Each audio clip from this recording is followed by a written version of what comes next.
ছেলেটার জ্বর যে এখনো কমছে না। তুমি ওর কাছে বসো, আমি ডাক্তারকে ডেকে আনছি। মহিলাটি কাতর কণ্ঠে বলে উঠল, অনেক রাত হলো, আজ আর বেরিও না। তাই বলে চোখের সামনে ছেলেটাকে এইভাবে কষ্ট পেতে তো আর দেখতে পারি না। তুমি অযথা চিন্তা করছো, কিচ্ছু হবে না, দরজা লাগিয়ে নাও, আমি আসছি। এই বলে লোকটা সাইকেল নিয়ে বেরিয়ে গেল বাড়ি থেকে। ডাক্তারকে ডাকতে তাকে পাশের গ্রামে যেতে হবে, প্রায় অনেকটাই পথ, তাই সাইকেলের গতি বাড়ালো সে। এদিকে আকাশে পূর্ণিমার চাঁদ, জ্যোৎস্নার আলোয় সবকিছুই মোটামুটি দৃশ্যমান, তাই টর্চের আলো দরকার হয়নি। গ্রাম পেরিয়ে সে জঙ্গলের রাস্তায় প্রবেশ করল। এই জঙ্গল অতিক্রম করলেই পার্শ্ববর্তী গ্রাম, কিন্তু জঙ্গল যথেষ্ট ঘন হওয়ার কারণে জ্যোৎস্নার আলো জঙ্গলের মধ্যে প্রবেশ করতে পারেনি। অগত্যা টর্চের আলো জ্বালাতেই হলো। আলো জ্বালাতেই একটা শেয়াল দ্রুত বেগে রাস্তার এপার থেকে ওপারে চলে গেল। চমকে উঠল লোকটা। জঙ্গলের মধ্যে অজানা এক নিশাচর পাখি কর্কশ কণ্ঠে ডেকে উঠল।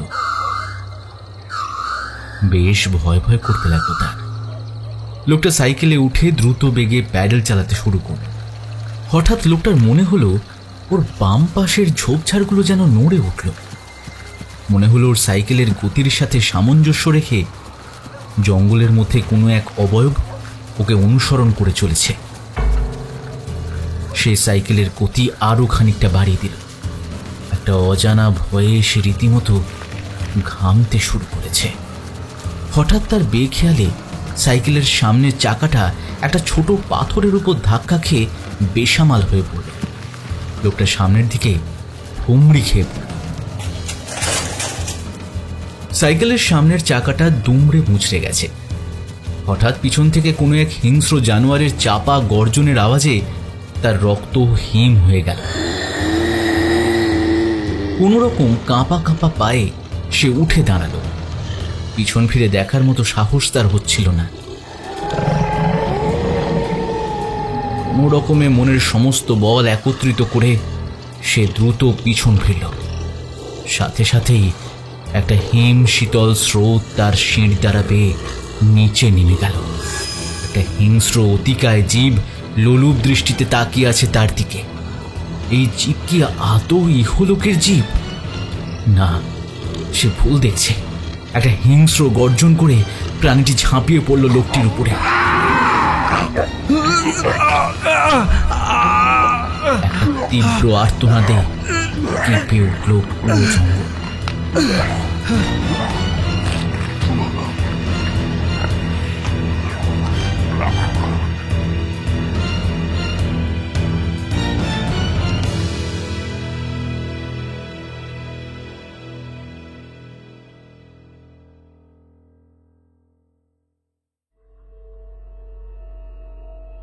নমস্কার শ্রোতা বন্ধুরা, তোমরা শুনছো হানাবাড়ি অফিসিয়াল, আর আমি ঋদ্ধি রয়েছি তোমাদের সঙ্গে।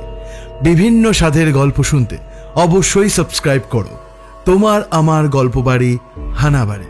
আর হানাবাড়ি মানে শুধু ভূতুরে নয়, কিছু কিছু সময় অদ্ভুতরেও ঘটে। তো বন্ধুরা, কেমন আছো? আশা করি ভালো আছো আর সবাইকে ভালো রেখেছো।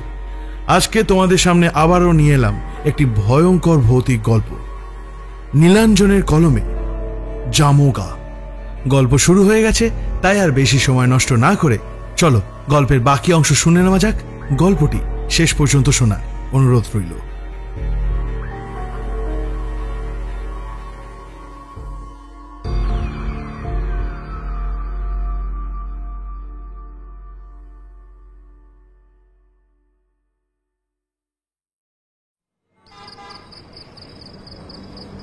হিমাদ্রি স্টাডি টেবিলে বসে খুব মনোযোগ দিয়ে একটা আর্টিকেল পড়ছিল। হঠাৎ পিঠে একটা চাপড়ের আঘাতে এসে চমকে পিছন ফিরে তাকাল।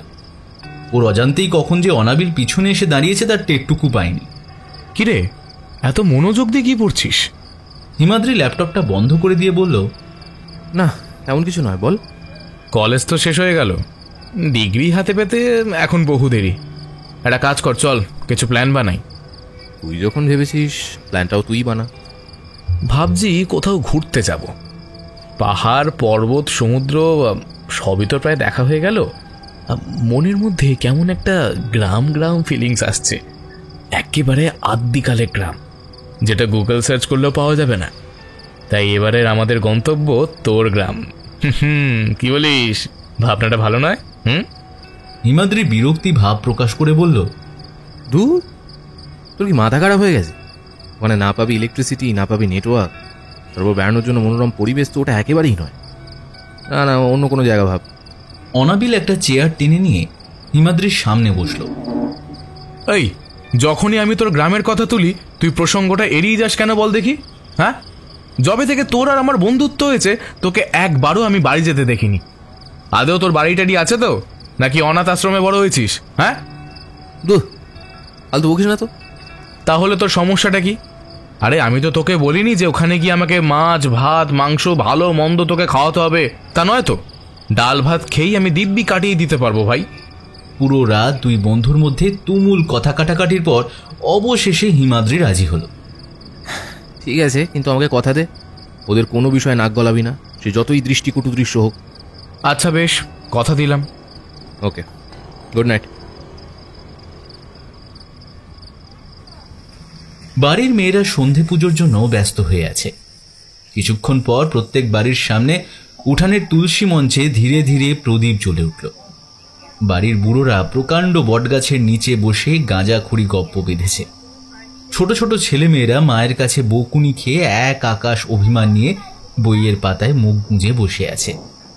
দিদা ঠাকুমারা জপমালা হাতে নিয়ে ঠাকুর ঘরে বসে এক মনে জপ করছেন। বাবা কাকারা নিজেদের কাজ সেরে একে একে বাড়ি ফিরছেন। হঠাৎ কোথা থেকে এক মহিলা বেসামাল পায়ে এগিয়ে আসছে গ্রামের দিকে। তার কোলে একটা সদ্যজাত শিশু। আকাশে ঘন কালো মেঘ পুঞ্জীভূত হয়ে এগিয়ে আসছে তার সাথে।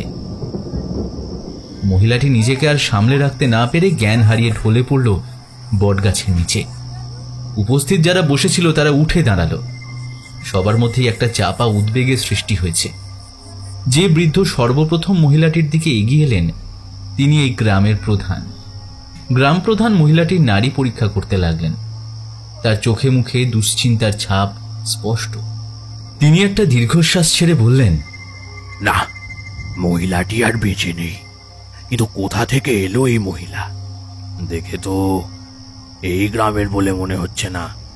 মহিলার হাতের বন্ধন থেকে বাচ্চাটিকে সরিয়ে নিলেন গ্রাম প্রধান, কিন্তু বাচ্চাটির গায়ে হাত দিতেই তিনি চমকে উঠলেন। চেঁচিয়ে বললেন, এই নন্দ, শীঘ্রই তোর বউয়ের কাছে বাচ্চাটাকে নিয়ে যা, বাচ্চাটার গোটা শরীর জ্বরে পুড়ে যাচ্ছে। নন্দ নামের লোকটি এক মুহূর্ত দেরি না করে বাচ্চাটিকে নিয়ে দ্রুত পায়ে ঘরের উদ্দেশ্যে রওনা দিল। 2 দিন ধরে যথাসাধ্য চিকিৎসার পরেও জ্বর কমল না বাচ্চাটির। এমনকি পাশের গ্রাম থেকে এলোপ্যাথিক ডাক্তারকে ডাকা হলেও কোনো লাভ হলো না। সবার চোখে মুখে ক্লান্তি ও চিন্তার ছাপ। ভিড় জমতে থাকে নন্দনের বাড়ির সামনে। হঠাৎই ভিড় ঠেলে এগিয়ে এসে নন্দ বলল, প্রধান মশাই, বলছি একবার অমরনাথ ওঝাকে খবর দিলে হয় না? গ্রাম প্রধান কি একটা ভেবে নিয়ে উত্তর দিলেন, আর তো কোনো উপায় দেখতে পাচ্ছি না, খবর দাও, দেখি উনি যদি এর কিছু সুরাহা বের করতে পারেন। প্রায় ঘন্টা খানেক পর নন্দ অমরনাথ ওঝাকে নিয়ে হাজির হল। অমরনাথ ওঝা ঘরে প্রবেশ করতেই সবাই ভয়ে একে একে ঘর থেকে বেরিয়ে গেল। তিনি বাচ্চাটির কাছে যেতে না যেতেই দ্রুত কয়েক পা পিছিয়ে এলেন। এ কোনো স্বাভাবিক অপশক্তি নয়, শীঘ্রই একটা জীবিত হাঁস নিয়ে আয়। আমার সন্দেহ যদি ঠিক হয় তাহলে এর প্রকোপ থেকে তোদের কেউ উদ্ধার করতে পারবে না। নন্দ সাথে সাথেই একটা রাজহাঁস নিয়ে হাজির হলো। অমরনাথ ওঝা হাঁসটাকে হাতে নিয়ে মন্ত্র জপ করতে করতে একটা সুতো দিয়ে হাঁসের পায়ে বেঁধে দিলেন। তারপর হাঁসটাকে ছেড়ে দিলেন বাচ্চাটির সামনে। তৎক্ষণাৎ হাঁসটা ছটফট করতে করতে মারা গেল। একটা অজানা ভয়ের আশঙ্কায় অমরনাথ ওঝার চোখ বিস্ফারিত। জামোগা, বাচ্চাটিকে জামোগায় পেয়েছে, কিন্তু এর তো এখানে থাকার কথা নয়।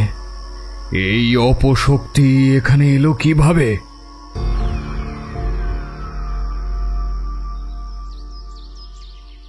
হিমাদ্রি আর অনাবিল যখন গ্রামের মূল রাস্তায় এসে পৌঁছলো তখন দুপুর গড়িয়ে বিকেল নেমে এসেছে। অনাবিল একটা সিগারেট জ্বালিয়ে লম্বা একটা টান নিয়ে বলল,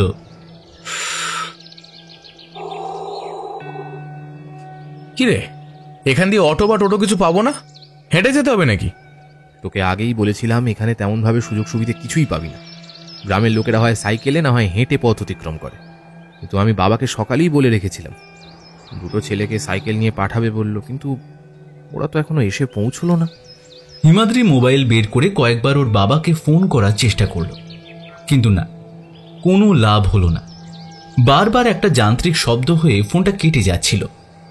অনাবিল সিগারেটের শেষ টান নিয়ে সিগারেটটা ছুঁড়ে ফেলে দিয়ে বলল, এরকম দাঁড়িয়ে থেকে কি কোনো লাভ আছে? হ্যাঁ, তার থেকে বরং চল হাঁটতে থাকি। তোর বাবাকে তুই তো বলে রেখেছিস, তিনি নিশ্চয়ই ছেলে দুটোকে পাঠিয়েছে। রাস্তায় দেখা হলে পরে সাইকেলে উঠে পড়া হবে। এখন চল। ঠিক আছে, চল। দুজনে বিস্তীর্ণ ধানক্ষেতের মাঝপথ দিয়ে হাঁটতে শুরু করলো। প্রায় মিনিট 10 হাঁটার পর ওরা লক্ষ্য করলো দুজন সাইকেল আরোহী ওদের দিকে এগিয়ে আসছে। হিমাদ্রি হাঁপ ছেড়ে বলল, ওই দেখ, ওরাই মনে হয়। সাইকেল আরোহী দুজন এবার ওদের কাছে এসে দাঁড়ালো। একজন বলল, আরে হিমুদা, কত বছর পর তোমায় দেখলাম, কেমন আছো? আরে ভূষণ, নরেন, তোরা? হ্যাঁ, কত বড় হয়ে গেছিস। কেমন আছিস তোরা? ভালো। পরিচয় করিয়ে দি, আমার বন্ধু অনাবিল। ভূষণ আর নরেন পরস্পরের দিকে দৃষ্টি বিনিময় করল, তারপর বলল, ঠিক আছে, সাইকেলে উঠে পড়ো তাহলে। কিছুক্ষণের মধ্যেই সন্ধে নেমে যাবে, তার আগে আমাদের গ্রামে ফিরতে হবে। ওরা যখন গ্রামের মধ্যে প্রবেশ করলো তখন বিকেল গড়িয়ে সন্ধ্যা নেমেছে। হিমাদ্রি অনাবিলের দিকে তাকালো। ছেলেটার চোখে মুখে একটা আলাদাই দীপ্তি খেলা করছে। চোখে কৌতূহল আর রোমাঞ্চের ভাব স্পষ্ট। খুব ক্ষীণ কণ্ঠে অনাবিল হিমাদ্রিকে বলল, যে দৃশ্য মাথার মধ্যে ছেপে এসেছিলাম তার তো কিছুই পেলাম না রে। সন্ধ্যা পুজো, শঙ্খধ্বনি, ধূপ ধুনোর গন্ধ, কিছুই তো নেই। মানছি গ্রাম স্বাভাবিকভাবেই নিস্তব্ধ, কিন্তু কোনো মানুষের চলাফেরা পর্যন্ত নেই। আশ্চর্য। ভূষণ আর নরেন সাইকেল নিয়ে চলে যেতে যেতে বলল, এখানে সন্ধে নামার পর কেউ বাড়ির বাইরে থাকে না। অনাবিল কি একটা ভাবতে ভাবতে হিমাদ্রিকে বলল, হিমাদ্রি, এই নিজের বাড়ির রাস্তা তোর মনে আছে তো? মনে থাকবে না কেন? তাহলে দাঁড়িয়ে আছিস কেন?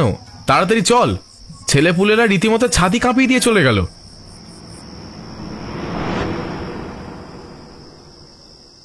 তোদের আসতে কোনো অসুবিধে হয়নি তো? যদি হয়ে থাকে তার জেনে কি কোনো লাভ আছে? হ্যাঁ, সে অসুবিধা হয়তো এখন ভূতকালে চিল করছে। অনাবিলের এইরূপ মন্তব্য শুনে ভদ্রলোক খানিক গম্ভীর হয়ে গেলেন। হিমাদ্রি অনাবিলের হাত টেনে চাপা স্বরে বলল, তুই তো ইয়ার্কিটা একটু বন্ধ করবি। তারপর তার বাবার উদ্দেশ্যে বলল, না বাবা, কোনো অসুবিধা হয়নি। কাকু যাই বলুন, মোরগের মাংসটা কিন্তু জব্বর হয়েছে। শহরাঞ্চলে এমন স্বাদ পাওয়াই যায় না। ভদ্রলোকের মুখে এবার একটা মৃদু হাসি ফুটে উঠল। তা তো বটেই, কিন্তু শহরাঞ্চল কেন, আশেপাশের গ্রামে খোঁজ নিলেও এমন স্বাদ কোথাও পাবে না, এ আমি লিখে দিলাম। আচ্ছা, তোমরা খাও, আমি এখন উঠি। আর হ্যাঁ, একটা জরুরি কথা, ঘুমোনোর সময় কিন্তু দরজা জানলা ভালো করে বন্ধ করে ঘুমোবে। এই বলে ভদ্রলোক পাশের ঘরে চলে গেলেন। অনাবিল সেদিকে তাকিয়ে রইল কিছুক্ষণ। অনাবিলের তাড়াতাড়ি ঘুমানোর অভ্যেস নেই, হিমাদ্রিরও নেই, কিন্তু আজ সে রীতিমতো নাক ডাকা শুরু করে দিয়েছে। মাথার উপর সিলিং ফ্যান থাকলেও ইলেকট্রিসিটি না থাকার কারণে সেটা কোনো কাজের নয়। তার উপর দরজা জানলা সব বন্ধ। অনাবিলের ভারী অস্বস্তি হচ্ছিল। বিছানার উপর এপাশ ওপাশ করতে করতে একসময় হাল ছেড়ে উঠে গিয়ে জানলার পাল্লা দুটো খুলে দিয়ে একটা সিগারেট জ্বালিয়ে জানলার ধারে সে দাঁড়িয়ে রইল। জ্যোৎস্নার আলোয় গ্রামের নিস্তব্ধ পরিবেশটাকে অদ্ভুত মায়াবী লাগছে। মাঝে মধ্যে একটা শীতল হাওয়া এসে অনাবিলের সর্বাঙ্গ কাঁপিয়ে দিয়ে চলে যাচ্ছে, জানান দিয়ে যাচ্ছে অতীতের কোনো মধুর স্মৃতির। প্রকৃতির সৌন্দর্য উপভোগ করতে করতেই হঠাৎ অনাবিলের দৃষ্টি গেল পুকুর পাড়ের দিকে। একটা অবয়ব পুকুর পাড়ের ধার বরাবর হেঁটে বেড়াচ্ছে। কে ওখানে? অনাবিলের ডাক শুনে ছায়ামূর্তিটি সতর্ক হয়ে গেল। স্পষ্ট দেখা না গেলেও বোঝা যায় যে সে তাকিয়ে আছে এই জানলার দিকে। অনাবিল গলার স্বর উঁচু করে আবার চেঁচিয়ে উঠল, কে ওখানে? উত্তর দিচ্ছ না কেন? এবারেও কোনো প্রতিক্রিয়া নেই। না, বাইরে গিয়ে ব্যাপারটা তো দেখতে হচ্ছে। কিন্তু একটা বিষয় ভেবে ভারী আশ্চর্য লাগলো তার।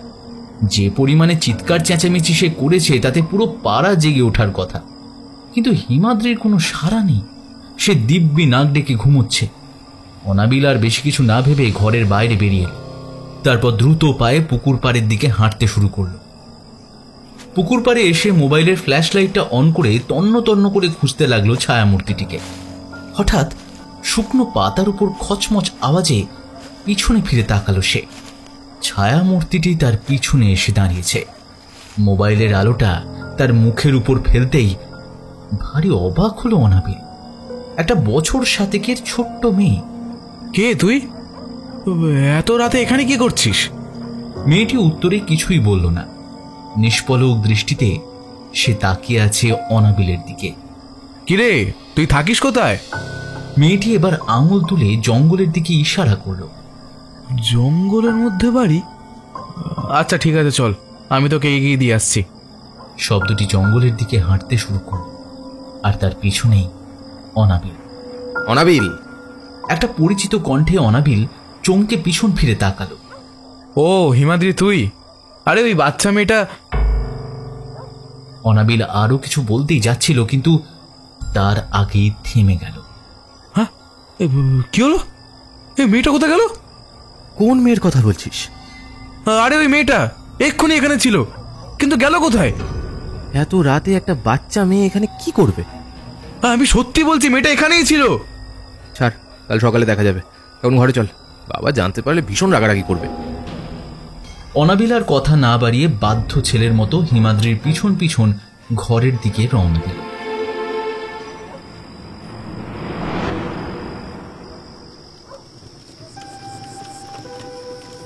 অমরনাথ ওঝা যজ্ঞের আগুন জ্বালিয়ে বেদির উপর বসে পড়লেন। তার ঠিক সামনেই লোহার বেড়ি দিয়ে ঘেরা একটা জায়গাতে শুইয়ে রাখা হয়েছে বাচ্চাটিকে। একটা লোহার পাত্রে তেল ভর্তি করে যজ্ঞের আগুনে রেখে তিনি গ্রাম প্রধানকে বললেন, যতক্ষণ এই যজ্ঞ চলবে গ্রামের সব লোকেরা যেন ঘরের ভিতরে থাকে। যত তাড়াতাড়ি সম্ভব খবর দে। গ্রাম প্রধান তার লাঠিয়ালদের আদেশ দিলেন এই প্রস্তাব যেন গ্রামের সকলের কাছে পৌঁছে দেয়। লাঠিয়ালরা মাথা নত করে বলেই সেখান থেকে প্রস্থান করল। অমরনাথ ওঝা যজ্ঞের সামগ্রীগুলোকে নেড়ে চেড়ে দেখছিলেন। গ্রাম প্রধান কাতর কণ্ঠে বলে উঠলেন, আমরা এই অপশক্তির হাত থেকে মুক্তি পাবো তো বাবা? অমরনাথ ওঝা গম্ভীর কণ্ঠে উত্তর দিলেন, তার প্রতিশ্রুতি আমি দিতে পারছি না, কিন্তু আমি যথাসম্ভব চেষ্টা করব। কিছুক্ষণ বাদে লাঠিয়ালরা এসে খবর দিল যে গ্রামে সকলকে খবর দেওয়া হয়েছে এবং তারা যথারীতি যে যার ঘরের ভিতর চলে গেছে। কিন্তু নন্দ কখন যেন চুপি সারে অমরনাথ ওঝার পিছনে এসে দাঁড়িয়েছে, সেটা কেউ লক্ষ্য করেন। শুরু হলো যজ্ঞের মন্ত্র। ওম হ্রিং হ্রিং চামুণ্ডায় নমঃ, ওম হ্রিং হ্রিং হ্রিং। ঠিক এই সময় সন্তর্পণে সবার নজর এড়িয়ে নন্দ তার ডান হাতের কোড়ে আঙুলটা কেটে যজ্ঞের আগুনে ফেলে দিল। গলগল করে রক্তের ধারা নেমে আসছে কাটা জায়গাটি থেকে। একটা কাপড় দিয়ে কাটা জায়গাটি শক্ত করে বেঁধে নিল সে। অমরনাথ ওঝা গরম তেলের পাত্রটি আগুন থেকে তুলে নিয়ে বাচ্চাটাকে নিয়ে আসার আদেশ দিলেন। বাচ্চাটাকে নিয়ে আয়। গ্রাম প্রধানের আদেশ অনুযায়ী বাচ্চাটিকে নিয়ে এসে তুলে দেওয়া হলো অমরনাথ ওঝার কোলে। তারপর অমরনাথ ওঝা মৃত হাঁসটির পা কেটে আগুনে নিবেশ করলেন। কিন্তু তারা কেউ খেয়ালই করল না যে তাদের ঠিক মাথার উপরে কালো মেঘ ধীরে ধীরে ঘনিয়ে আসছে। অমরনাথ ওঝা বাচ্চাটির ডান হাতের কোড়ে আঙুল গরম তেলের পাত্রে নিমজ্জিত করতেই যাবে, ঠিক তখনই পিছন থেকে একটা ধারালো অস্ত্র নেমে এলো অমরনাথ ওঝার গলা উদ্দেশ্য করে। সাথে সাথেই মুন্ডুটা ধর থেকে আলাদা হয়ে যজ্ঞের আগুনে গিয়ে পড়ল। দৃশ্যটা এতটাই তাড়াতাড়ি ঘটল যে কেউ বুঝে উঠতে পারল না তাদের সামনে ঠিক কি ঘটে গেল।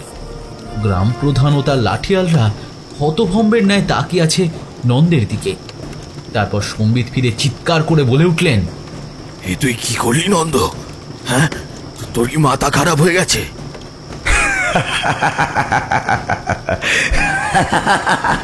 নন্দ উন্মাদের মতো হেসে চলেছে। তার এইরূপ হাসি দেখে লাঠিয়ালরা ভয়ে কয়েক পা পিছিয়ে গেল। হঠাৎ প্রচন্ড দাপটে ঝড় শুরু হয়ে গেল। প্রকাণ্ড গাছগুলো একে একে ভেঙে পড়তে লাগলো। এর পরের ঘটনার জন্য কেউই প্রস্তুত ছিল না। নন্দের শরীরের আকার ধীরে ধীরে পরিবর্তন হতে লাগলো। গ্রাম প্রধানের চোখ বিস্ফারিত। নড়াচড়ার মতো ক্ষমতা তিনি হারিয়ে ফেলেছেন। এ কি দেখছেন তিনি? কি আদৌ সম্ভব? নিজের চোখকে কিছুতেই বিশ্বাস করতে পারছিলেন না তিনি। নন্দের শরীর ধীরে ধীরে একটা কালো লোমশ দীর্ঘ অতিকায় জীবে পরিণত হল। একটা তীব্র গর্জন করে প্রাণীটা ঝাঁপিয়ে পড়ল গ্রাম প্রধান ও লাঠিয়ালদের উপরে। নিমেষের মধ্যে ছিন্ন ভিন্ন হয়ে গেল দেহগুলো। তারপর রক্তমাখা মুখ নিয়ে প্রাণীটি তাকালো গ্রামের দিকে। লম্বা জিভটা বের করে চেটে নিল মুখে লেগে থাকা রক্তের ছিটে।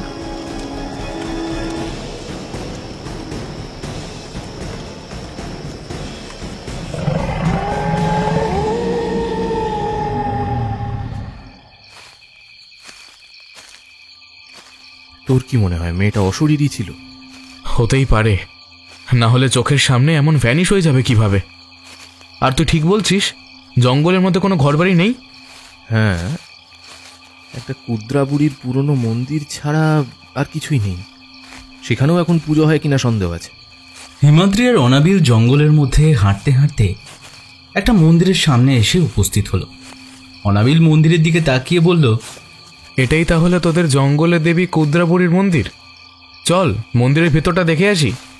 অনাবিল দৌড়ে মন্দিরের ভিতর প্রবেশ করল, পিছন পিছন হিমাদ্রি। ওদের মন্দিরে ঢুকতে দেখে এক বৃদ্ধ মন্দিরের ভিতর থেকে বেরিয়ে এলেন। বৃদ্ধ লোকটিকে দেখে মন্দিরের পুরোহিত বলেই মনে হচ্ছে। বয়স আনুমানিক 70-এর কাছাকাছি। পরনে একটা লাল ধুতি, গলায় তুলসীর মালা আর কাঁধ থেকে কোমর অবধি ঝুলছে একটা পৈতে। বৃদ্ধ পুরোহিতটি এগিয়ে এসে বললেন, তোমরা কারা বাবা? হিমাদ্রি পুরোহিত মশাইকে খুব ভালোভাবেই চেনে। তার জন্মকাল থেকেই এই মন্দিরে তিনি পুজো করে এসেছেন। সে এগিয়ে গিয়ে বলল, পুরোহিত মশাই, আমি হিমু। পুরোহিত মশাই আরেকটু এগিয়ে এসে হিমাদ্রিকে ভালোভাবে প্রত্যক্ষ করে বললেন, হিমু, তুমি? কিন্তু তুমি তো... 5 বছর পড়াশোনার জন্য শহরে ছিলাম, কালই ফিরলাম। কেমন আছেন? ভালো ভালো ভালো। এই ছেলেটা কে? আমার বন্ধু অনাবিল। কিছুদিনের জন্য আমার সাথেই এসেছে। পুরোহিত মশাইয়ের চোখে মুখে দুশ্চিন্তার ছাপ। তিনি নিচু স্বরে বললেন, কিন্তু তোমরা খুব ভালো সময় গ্রামে এসে পড়েছ। এখন গোটা গ্রাম জুড়ে জামগার প্রহর চলছে। ক্ষতি কিছুই হবে না যদি সব নিয়ম কানুন সঠিকভাবে মানা যায়। তাও একটা বিপদের আশঙ্কা তো থাকেই বলো। আচ্ছা তারা আমি আসছি। এই বলে পুরোহিত মশাই মন্দিরের ভিতর চলে গেলেন। ফিরলেন হাতে দুটো লাল সুতো নিয়ে। তোমাদের হাতটা বাড়াও দেখি। হিমাদ্রি আর অনাবিল নিজেদের হাতটা বাড়িয়ে দিল পুরোহিত মশাইয়ের দিকে। পুরোহিত মশাই বিড়বিড় করে মন্ত্র পাঠ করতে করতে সুতো দুটো বেঁধে দিল দুজনের হাতে।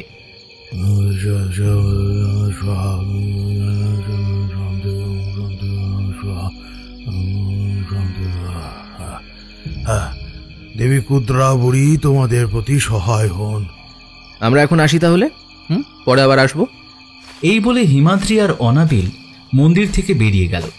জঙ্গলের মধ্যে হাঁটতে হাঁটতে হিমাদ্রি খেয়াল করল অনাবিলকে বেশ বিচলিত লাগছে। তার দিকে একটা সিগারেট এগিয়ে দিয়ে হিমাদ্রি বলল, জামোগা কে? সেই প্রশ্নই তোর মাথায় ঘুরছে, তাই তো? অনাবিল সিগারেটে একটা লম্বা টান দিয়ে বলল, সে তো আছেই। আচ্ছা, আমার একটা কথা বলতো, পুরোহিত মশাইয়ের পরিবার বলতে কে কে আছেন এখানে? বিয়ে তো উনি করেননি, তাই পরিবার বলতে কেউ নেই। এবার আত্মীয় স্বজন থেকে থাকলেও তো আমার জানা নেই। কেন বল দেখি? না, তেমন কিছু নয়, চল। জঙ্গল পেরিয়ে ওরা যখন গ্রামের মধ্যে প্রবেশ করলো তখন দেখলো একটা বাড়ির সামনে ভিড় জমায়েত করেছে। হিমাদ্রি এগিয়ে গিয়ে একজনকে জিজ্ঞেস করলো, কি হয়েছে? মতিলালের ছেলেকে জামগায় পেয়েছে গো, জামগায় পেয়েছে। ওরা ভিড় ঠেলে এগিয়ে গেল সামনের দিকে। হোমের আগুন জ্বলছে, আর তার ঠিক সামনেই লোহার বেড়ি দিয়ে ঘেরা একটা জায়গায় একটা সদ্যজাত শিশুকে শুইয়ে রাখা আছে। একটা তান্ত্রিক হাতে একটা মৃত হাঁস নিয়ে মন্ত্র পাঠ করে চলেছে। হাঁসটির একটা পা কাটা। তান্ত্রিকটি হোমের আগুন থেকে একটা গরম তেলের পাত্র তুলে বাচ্চাটিকে নিয়ে আসার আদেশ দিলেন। তারপর বাচ্চাটির হাতে একটা লাল রঙের সুতো বেঁধে তার কুড়ে আঙুলটি গরম তেলের পাত্রে চুবিয়ে দিলেন।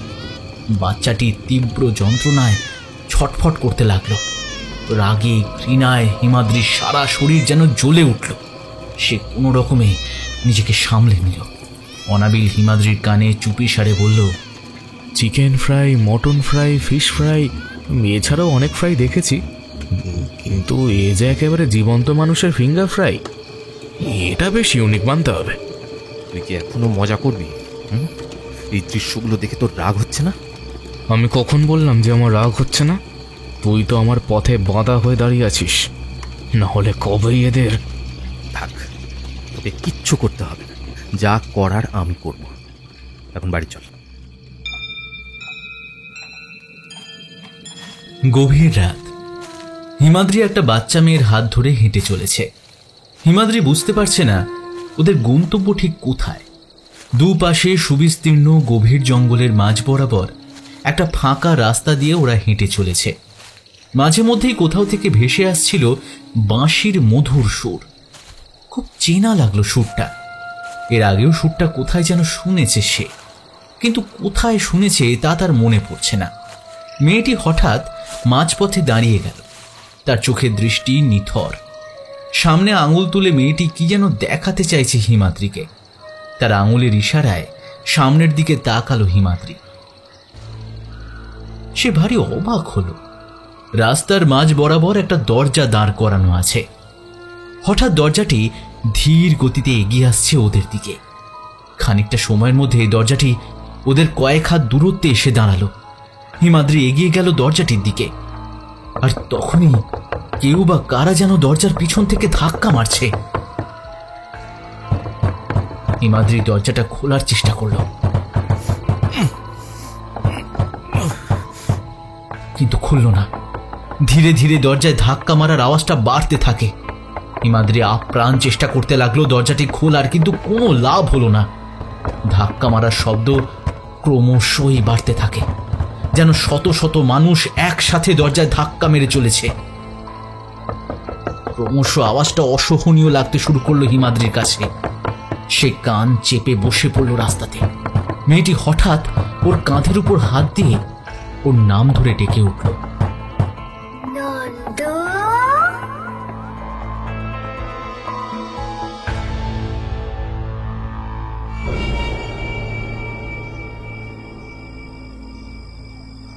হিমাদ্রি, এই হিমাদ্রি, হিমাদ্রি! ধর্মর করে বিছানার উপর উঠে বসল হিমাদ্রি। তার গোটা শরীর ঘামে ভিজে গেছে। হৃদস্পন্দন দ্রুত ওঠানামা করছে। এতক্ষণ সে স্বপ্ন দেখছিল। ধাতস্থ হতে হিমাদ্রির কিছুটা সময় লাগলো। কিরে, ঠিক আছিস? অনাবিল হিমাদ্রির দিকে এক গ্লাস জল এগিয়ে দিয়ে বলল, বাইরে চল। আমি বাজি রেখে বলতে পারি এই দৃশ্য সচক্ষে এর আগে তুই কোথাও দেখিসনি। হিমাদ্রি ঢক ঢক করে জলটা গলায় ঢেলে নিয়ে তারপর বলল, আবার কি হলো? তুই আয় আমার সাথে। এই বলে অনাবিল হিমাদ্রির হাত ধরে তাকে বাড়ির বাইরে নিয়ে এলো। হিমাদ্রি বাইরে এসে দেখল কাল যে বাড়ির সামনে ভিড় জমায়েত হয়েছিল, আজ পুনরায় সেই বাড়ির সামনেই ভিড় জমায়েত হয়েছে। ভিড় ঠেলে দুজনে এগিয়ে গেল। দৃশ্যের নৃশংসতায় হিমাদ্রির গা গুলিয়ে উঠল। একটা মুন্ডুহীন মানুষের দেহ, মুন্ডুটা যেন ধর থেকে ছিঁড়ে নেওয়া হয়েছে। দেহের কিছু কিছু জায়গা থেকে মাংস খুবলে নেওয়া হয়েছে। সেখানের হাড়গুলো দৃশ্যমান। কোনো রকমে ভিড় ঠেলে বাইরে এসে হিমাদ্রি বমি করে ফেলল। হিমাদ্রি শুনতে পেল ভিড়ের মধ্যে থেকে কেউ একজন বলছে, ছেলের জ্বর কমেনি দেখে বেচারা ডাক্তার ডাকতে গিয়েছিল, আর আজকে এই হাল। জানি না এই অভিশাপ থেকে আমরা কবে মুক্তি পাবো।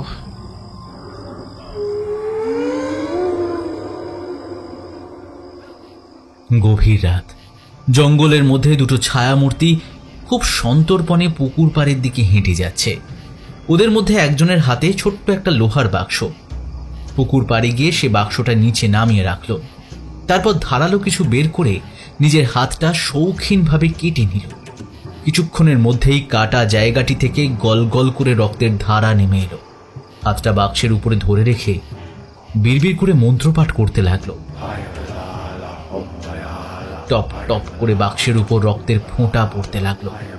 হঠাৎ করে প্রচন্ড দাপুটে ঝড় শুরু হয়ে গেল। একটা গাছ মর্মর শব্দ করে ওদের খুব কাছেই আছড়ে পড়ল। ওরা ছিটকে গিয়ে কিছুটা দূরত্বে সরে এলো। ও চলে এসেছে, যত তাড়াতাড়ি সম্ভব হাত চালাও। লোকটা কিছু লোহার খণ্ড বাক্সটির সাথে বেঁধে দিয়ে বাক্সটি পুকুরে ছুঁড়ে ফেলে দিল। তারপর দুজনে মন্দিরের উদ্দেশ্যে দ্রুত বেগে ছুটতে শুরু করল। হঠাৎ করে পিছনের ব্যক্তিটি থেমে গেল। সে চিৎকার করে বলে উঠল, যত দ্রুত সম্ভব আপনি এখান থেকে পালান। সামনের ব্যক্তিটি কথাটা শোনা মাত্রই প্রাণপণে ছুটতে শুরু করল।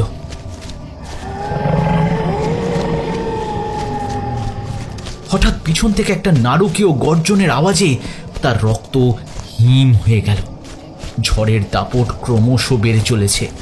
তাকে যেভাবে হোক মন্দিরের ভিতরে প্রবেশ করতেই হবে। ওই নারকীয় আততায়ীর কাছে সে কিছুতেই প্রাণ হারাতে চায় না। এর থেকে স্বেচ্ছা মৃত্যু অনেক সুখের। ওই তো সামনে মন্দিরের বাইরে মশালের আলো দেখা যাচ্ছে। সে নিজের সমস্ত শক্তি একত্রিত করে যতটা সম্ভব দ্রুত বেগে ছুটতে শুরু করলো। হঠাৎ একটা প্রকাণ্ড গাছ মর্মর শব্দ করে তার গায়ের উপর আছড়ে পড়ল।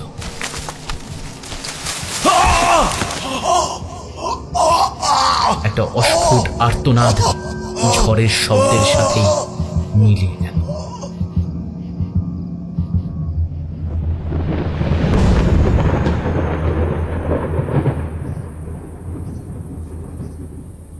রাত কটা বাজে অনাবিলের খেয়াল নেই।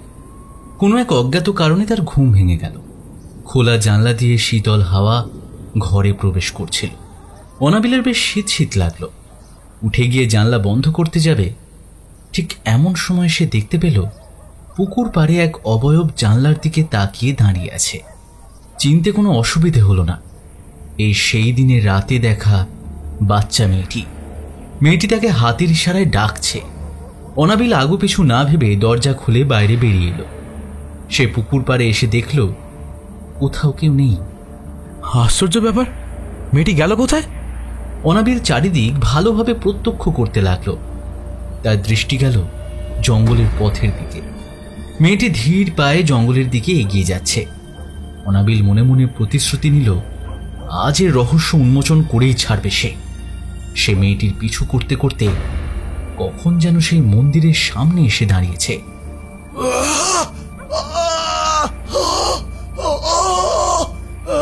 হঠাৎ একটা তীব্র আর্তনাদের আওয়াজে অনাবিল চমকে উঠল।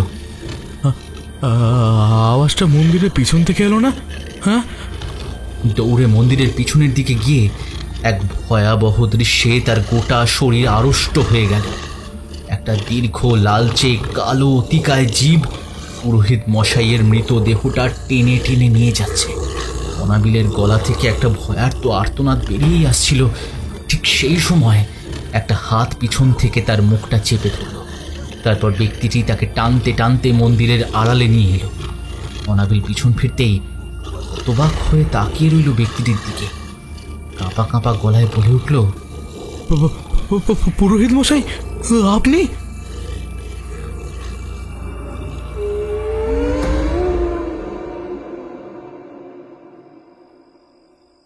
জামুগা জামুগা জামুগা জামুগা। হিমাদ্রির আচমকাই ঘুমটা ভেঙে গেল। বাইরে কারা যেন খুব ধীর কণ্ঠে সমস্বরে জামুগা নামটি আওড়ে যাচ্ছে। উফ, আবার মনে হয় এরা এদের ফালতু রিচুয়ালগুলো শুরু করেছে। শান্তিতে একটু ঘুমোতেও দেবে না। হঠাৎ হিমাদ্রি লক্ষ্য করল অনাবিল বিছানাতে নেই। আশ্চর্য, ছেলেটা এত রাতে গেল কোথায়? হিমাদ্রি উঠে তার বাবার ঘরের দিকে গেল। দরজা ভেজানোই ছিল। ঘরের ভিতরে গিয়ে দেখল তার বাবাও ঘরে নেই। আশ্চর্য, দুজনে গেল কোথায়? বাইরে থেকে আওয়াজটা এখনো তার কানে ভেসে আসছে।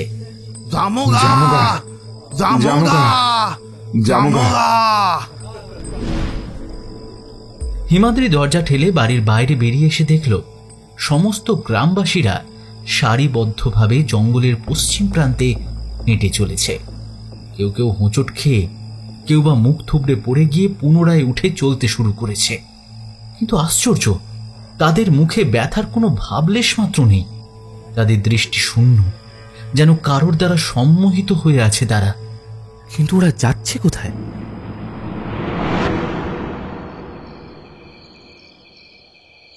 মন্দিরের ভিতর একটা অদ্ভুত নিস্তব্ধতা জেঁকে বসেছে।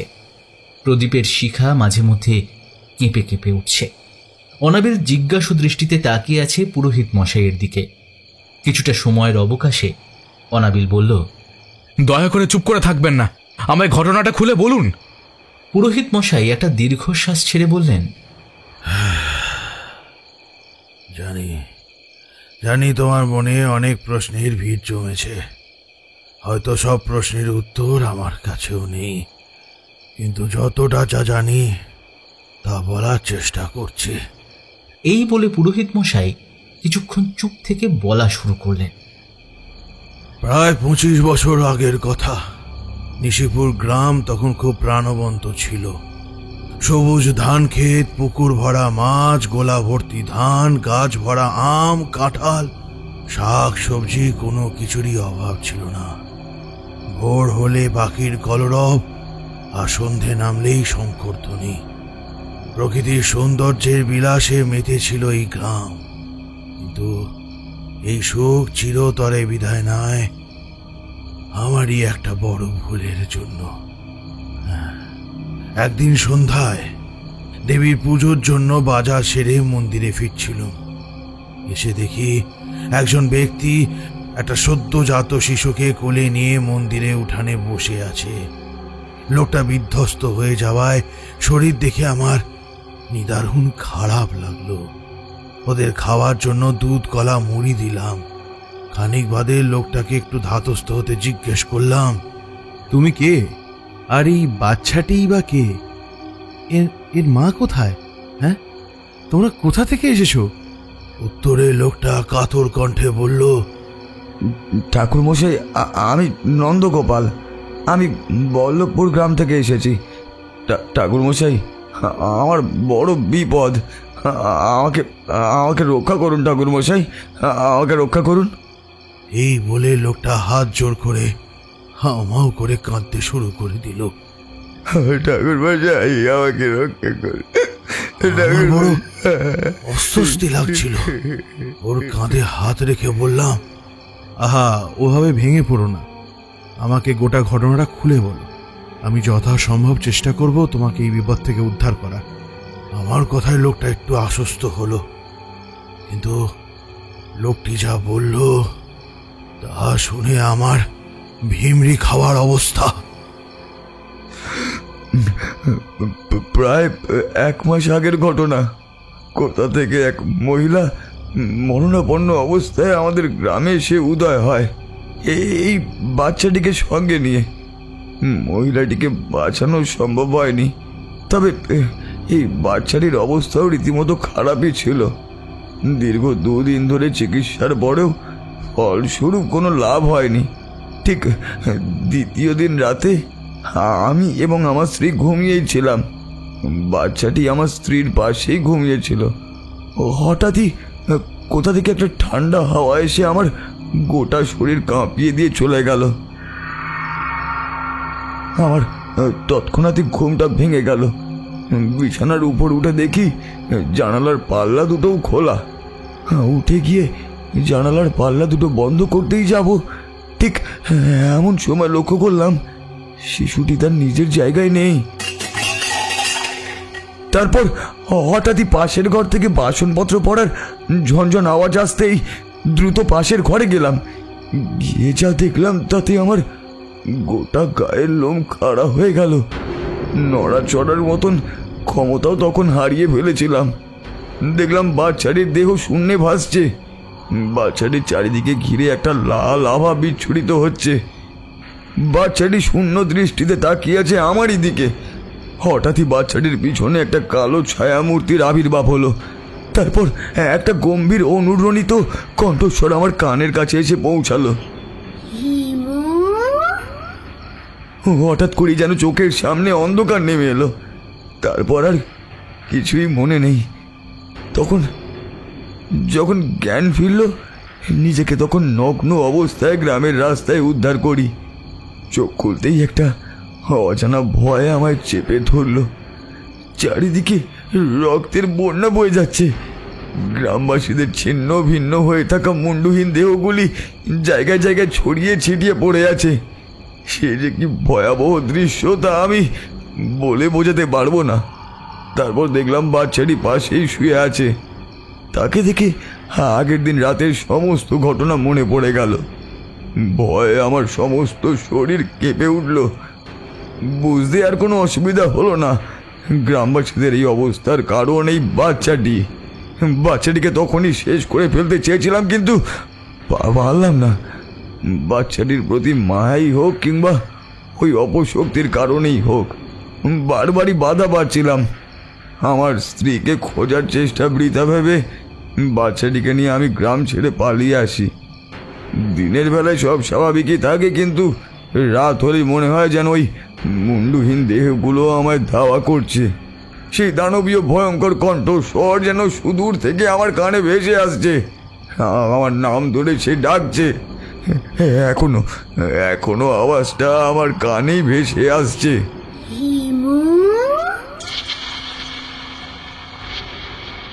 নন্দগোপাল কান পেতে কিছু শোনার চেষ্টা করতে থাকে। ওকে কি আশ্বাস দেওয়া উচিত তা আমি বুঝে উঠতে পারছিলাম না। নন্দগোপাল মন্দিরের জ্বলন্ত মশালের দিকে এক দৃষ্টিতে তাকিয়ে আছে। ওর চোখের দিকে তাকাতে আমার কেমন একটা অস্বস্তি বোধ হচ্ছিল। চোখের মনি দুটো অস্বাভাবিক রকম নিশ্চল স্থির। আমি তখন ওর কাঁধ ধরে নাড়া দিলাম। নন্দগোপাল, নন্দগোপাল! আমার ডাকে ও চমকে উঠল। হ্যাঁ বলুন। আপাতত আজকে রাতটা তুমি মন্দিরের ভেতরেই বিশ্রাম নাও, কেমন? কাল সকালে এর কিছু একটা সুরাহা বার করা যাবে। আমি বাইরে আছি, কিছু দরকার হলে জানিও। উত্তরে নন্দগোপাল কিছু বলল না। সে ঘাড় নেড়ে বাচ্চাটিকে সঙ্গে করে মন্দিরের ভিতরে চলে গেল। সকালে যখন ঘুম ভাঙল মন্দিরের ভিতরে গেলাম। গিয়ে ভারী আশ্চর্য হলাম। বাচ্চাটি তার জায়গায় শুয়েছিল, কিন্তু নন্দগোপাল ভিতরে নেই। মনে মনে ভাবলাম, বাচ্চাটাকে এই অবস্থায় রেখে লোকটা গেল কোথায়? হঠাৎ বাইরে থেকে কিছু লোকদের আওয়াজ কানে এলো।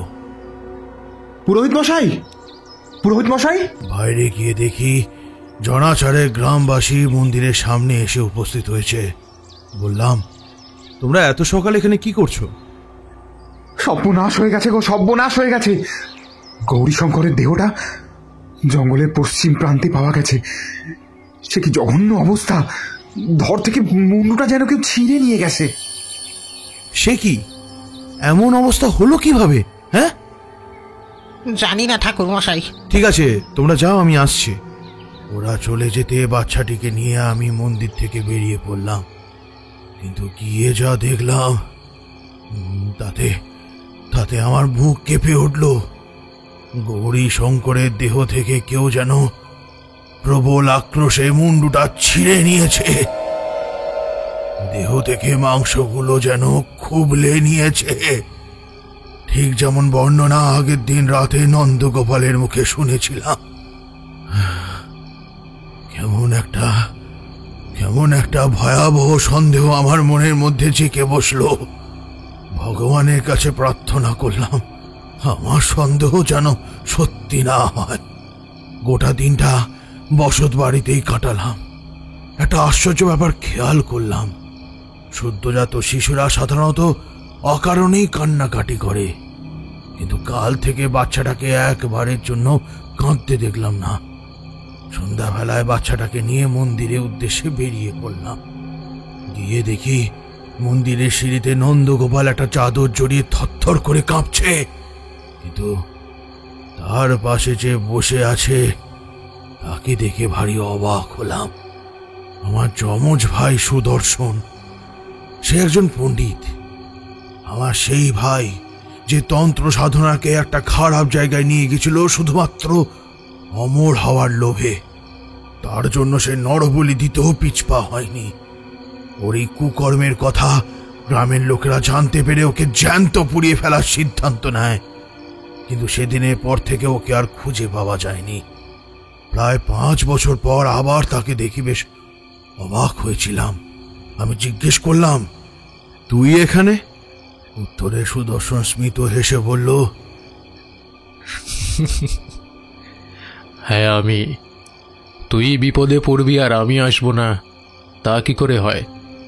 যতই হোক তুই আমার যমজ ভাই বলে কথা। তোকে গ্রামের কেউ দেখে ফেললে বিপদ বাড়বে বই কমবে না। যত শীঘ্রই সম্ভব তুই এখান থেকে চলে যা। সুদর্শন আবার স্মিত হেসে বলল, আমি চলে গেলে তোকে আর এই গ্রামটাকে জামোগার হাত থেকে কে রক্ষা করবে? জামোগা? জামোগা নামটা সুদর্শনের মুখ থেকেই প্রথম শোনা। সে বলল, হ্যাঁ জামোগা। এই জামোগা নামের অপশক্তির কালো ছায়া তোদের মাথার ওপর ঘূর্ণিপাক খাচ্ছে। দেখ দেখ দেখ, সময় থাকতে এর সুরাহা না করলে ঠিক ওরই মতো অবস্থা হবে তোদের। সুদর্শন আঙুল তুলে নন্দগোপালের দিকে ইশারা করল। তুই এত সব জানলি কি করে? হ্যাঁ? সুদর্শন হো হো করে হেসে উঠল। তুই একটা সামান্য মন্দিরের পুরোহিত, আর আমি মহান তন্ত্র সাধক সুদর্শন পণ্ডিত। পঞ্চভূতের শক্তি লাভ না করতে পারলেও আমার মধ্যে এমন অনেক বিশেষ ক্ষমতা আছে যা তোদের ধারণার বাইরে। আমি চাইলেই তোদের গ্রামকে নিশ্চিহ্ন করে দিতে পারি। তাই তোরা এটাই ভেবে খুশি থাক যে আমি তোদের বাঁচাতে এসেছি। এখন আমি চলি। আমার দৃঢ় বিশ্বাস কিছুদিন পর আমাকে তোদের মনে পড়বে। এই বলে সুদর্শন হাঁটতে হাঁটতে জঙ্গলের দিকে মিলিয়ে গেল।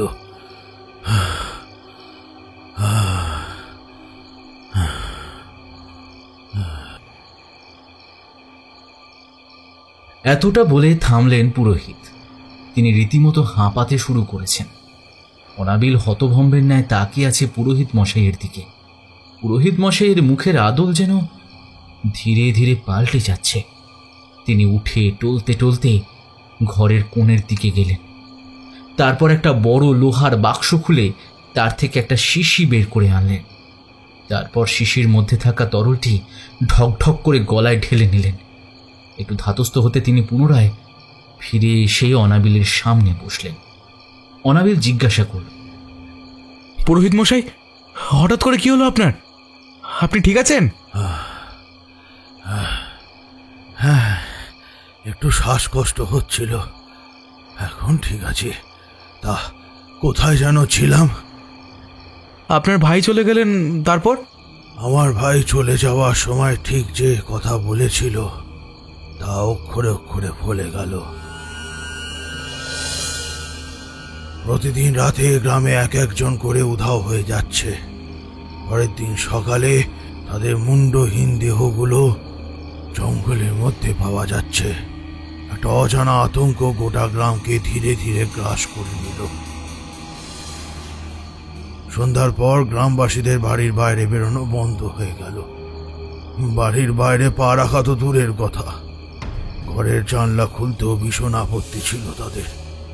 মনের মধ্যে শুধু একটাই ভয়, জানি না আবার আজকে কে শিকার হতে চলেছে।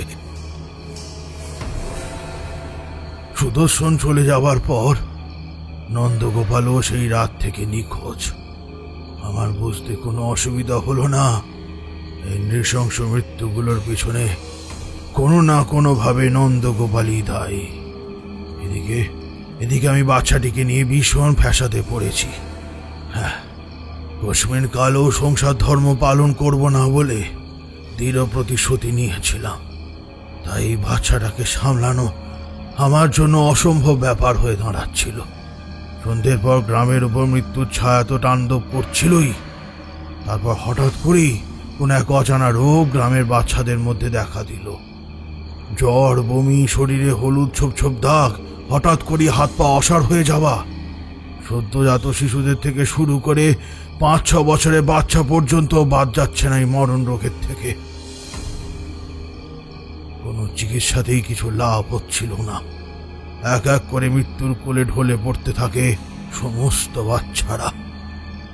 কোনো মায়েরা সন্তান হারানোর শোকে আত্মহত্যা পর্যন্ত করতে লাগলো। গ্রামবাসীরা রীতিমতো আমার পায়ে পড়ে হাউ হাউ করে কান্নাকাটি শুরু করে দিল। পুরোহিত মশাই, কিছু একটা উপায় বের করুন। চোখের সামনে বাচ্চাগুলোকে এইভাবে মরতে তো দেখতে পারি না। ওদের আশ্বাস দেওয়ার মতো কোনো ভাষায় আমার কাছে তখন ছিল না। কি বা করতাম আমি? আমার কি করা উচিত ওই মুহূর্তে দাঁড়িয়ে কিছুই বোধগম্য হচ্ছিল না। নিজেকে চরম দোষী সাব্যস্ত করতে লাগলাম আমি তখন। একদিন সন্ধ্যেবেলায় ভারাক্রান্ত মন নিয়ে দেবী মায়ের সামনে বসে আছি। হঠাৎ শুনতে পেলাম বাইরে থেকে কেউ আমার নাম ধরে ডাকছে, শশীধর, শশীধর। বাইরে বেরিয়ে দেখলাম সুদর্শন মন্দিরের বাইরে দাঁড়িয়ে আছে। তার কাঁধে একটা মানুষের দেহ ঝুলছে। তারপর সুদর্শন দেহটা মন্দিরের উঠানে নামিয়ে রাখতেই মুখটা চিনতে পারলাম, নন্দলাল। মাত্র কিছুদিনেই তার চেহারায় অনেকটা বদল হয়েছে। তুই এখানে? আর নন্দলালকে কোথায় পেলি? হ্যাঁ, জঙ্গলের পশ্চিমে অচেতন অবস্থায় পড়ে থাকতে দেখে তুলে নিয়ে আসি। ওর শরীর এখন সম্পূর্ণভাবে বদকাওয়ার আয়ত্তে আছে। আমি বিস্মিত হয়ে বললাম, বদকাওয়া? হ্যাঁ হ্যাঁ, বদকাওয়া জামগার একটা অংশ। সে যার শরীর একবার আয়ত্তে পায়, সেই শরীর যতক্ষণ না পঞ্চভূতে বিলীন হয়ে যাচ্ছে ততক্ষণ সেই শরীর ছেড়ে সে যায় না। নন্দগোপাল এখন শুধু একটা নরখাদক ছাড়া আর কিচ্ছু নয়। কি এখনো আমাকে বলবি এখান থেকে চলে যেতে? আমার মনের মধ্যে কেমন একটা সংকোচ বোধ হচ্ছিল। সুদর্শনকে ভরসা করতে কিছুতেই মন চাইছিল না, কিন্তু গ্রামের দুর্দশার কথা ভেবে বললাম, তুই গ্রামটাকে সত্যি বাঁচাতে পারবি তো? এই নিরীহ বাচ্চাগুলোকে বাঁচাতে? হ্যাঁ, আরে সেই কারণেই তো এসেছি। যা করার আজকে রাতেই করতে হবে। আমাদের হাতে কিন্তু আর বেশি সময় নেই। কিন্তু জামগা, বদকাওয়া ওরা কারা? হ্যাঁ, এখানে এলেই বা কি করে? খানিকক্ষণ চুপ করে থেকে সুদর্শন বলল, বদকাওয়া ও চটকাওয়া, এই দুই অপদেবতার সমন্বয়ে তৈরি হয় ভয়ঙ্কর অপশক্তি জামগা। এর শিকার সাধারণত সদ্যজাত শিশুরাই হয়। সদ্যজাত শিশুদের জীবন শক্তি গ্রাস করে জামগা আরও শক্তিশালী হয়ে ওঠে। এর কবল থেকে শিশুদের মুক্ত করার একটাই উপায়, গোগাজিকে জাগাতে হবে, তাকে সন্তুষ্ট করতে হবে। গোগাজি? হ্যাঁ হ্যাঁ, গোগাজি। কিন্তু এই শক্তিকে জাগানোর উপাচার খুবই যন্ত্রণাদায়ক। যন্ত্রণাদায়ক? কিন্তু কেন? একটা শিশুর ওপর জামগার প্রকোপ পড়লে তার শরীরে বিশেষ কিছু লক্ষণ দেখা যায়। যেমন লক্ষণ এই গ্রামের বাচ্চাদের ওপর দেখা যাচ্ছে।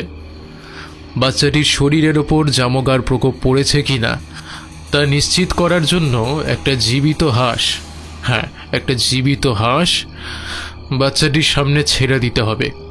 যদি হাঁসটা কোনোভাবে বাচ্চাটার কাছে না যেতে চায় তাহলে বুঝতে হবে বাচ্চাটির ওপরে জামগার প্রকোপ পড়েছে। কিন্তু যদি হাঁসটা মারা যায় তাহলে কি? সেটা যদিও সম্ভব নয়, কিন্তু যদি এমনটা হয় তাহলে বাচ্চাটাকে মারা ছাড়া আর কোনো উপায় নেই। নইলে শুধু একটা গ্রাম কেন, গোটা সৃষ্টি ধ্বংস হয়ে যেতে পারে। সেই শক্তিকে আটকানোর ক্ষমতা শুধু আমি কেন, পৃথিবীর কারোর কাছে নেই। এমনটা কেন? কারণ বাচ্চাটির জন্ম বদকাওয়া ও চটকাওয়ার সমন্বয় হয়েছে, সাক্ষাৎ জামোগা। যাই হোক, নিশ্চিত হবার পর গোগাজিকে জাগানোর জন্য যজ্ঞ করতে হবে। যজ্ঞের অগ্নিকে সাক্ষী রেখে হাঁসটাকে মেরে ফেলতে হবে এবং তার একটা পা কেটে সেই অগ্নিতে নিবেশ করতে হবে। তারপর একটা গরম তেলের পাত্রে বাচ্চাটির ডান হাতের কোড়ে আঙুল নিবেশ করতে হবে। কিন্তু একটা কথা মাথায় রাখতে হবে, যজ্ঞ চলাকালীন বাচ্চাটি যেন লোহার বেড়ি দিয়ে ঘেরা থাকে। তারপরে পড়ে থাকা তেলটি যজ্ঞের শেষের আগে আগুনে নিবেশ করতে হবে। সুদর্শন একটা কাগজ আমার হাতে গুজে দিয়ে বলল, মন্ত্রটা নির্ভুল উচ্চারণ করবি, তা না হলে কিন্তু বিপদ হতে পারে। তোর কাছে আমি চিরকাল কৃতজ্ঞ হয়ে থাকব। সুদর্শন স্মিত হেসে বলল, তা তো তুই থাকবি, কিন্তু তুই আমায় একটা কথা বল, যদি নন্দগোপালের শরীরে বদকাওয়া থাকে তাহলে চটকাওয়া কার শরীরের মধ্যে আছে? হ্যাঁ? সুদর্শনের দৃষ্টি মন্দিরের ভেতরের দিকে গেল। আমার আর বুঝতে বাকি রইল না এই বাচ্চাটির মধ্যেই চটকাওয়া বিরাজ করছে। সুদর্শন সেই দিকেই তাকিয়ে থেকে বলল, এই যজ্ঞের আগে নন্দগোপালকে বেঁধে ফেলতে হবে। যজ্ঞ চলাকালীন কোনো ব্যাঘাত ঘটলে মহাপ্রলয়ের সৃষ্টি হতে পারে। শীঘ্রই একটা দড়ি নিয়ে আয় তো। আমি দ্রুত মন্দিরের ভেতর থেকে একটা দড়ি নিয়ে এলাম। তারপর দুজনে মিলে নন্দগোপালকে একটা মোটা গাছের সাথে শক্ত করে বেঁধে রাখলাম। তারপর সুদর্শন যজ্ঞের সমস্ত সামগ্রিক একত্রিত করে যজ্ঞের আগুন জেলে বসে পড়ল তার সামনে। শুরু হলো যজ্ঞের মন্ত্রপাঠ। কিছুক্ষণ পরে সুদর্শন ঝোলা থেকে একটা লোহার বাক্স বের করলো। বাক্সটির মধ্যে কিছুটা মাটি এবং থলে থেকে বের করে আনা একটা শিশি রেখে দিল। তারপর সুদর্শন যেটা করলো সেই দৃশ্য দেখার জন্য আমি মোটেও প্রস্তুত ছিলাম না। সুদর্শন থলে থেকে একটা ধারালো ছুরি বার করে নিয়ে নিজের কোড়ে আঙুলটা কেটে বাক্সের মধ্যে ঢুকিয়ে দিল। তারপর বাক্সটাকে বন্ধ করে বিড়বিড় করে মন্ত্রপাঠ করতে শুরু করলো। মন্ত্রপাঠ হয়ে যাওয়ার পর সেটা যজ্ঞের আগুনে ফেলে দিল। খানিকক্ষণ বাদে সুদর্শন আমাকে আদেশ দিল, বাচ্চাটিকে নিয়ে আয়, আর আমি যতক্ষণ না বলছি ততক্ষণ নিজেকে মন্দিরের ভিতরে বন্দি রাখবি, না হলে তোর প্রাণের সংশয় হতে পারে। সুদর্শনের কথা মতো বাচ্চাটিকে নিয়ে এসে ওর কোলে তুলে দিলাম। তারপর মন্দিরের ভেতরে ঢুকে দরজা লাগিয়ে চুপচাপ বসে রইলাম। একটু একটু করে সময় কাটতে লাগলো। কেন জানি না বুকের ভেতর কেমন একটা অস্বস্তি বোধ চেপে ধরল।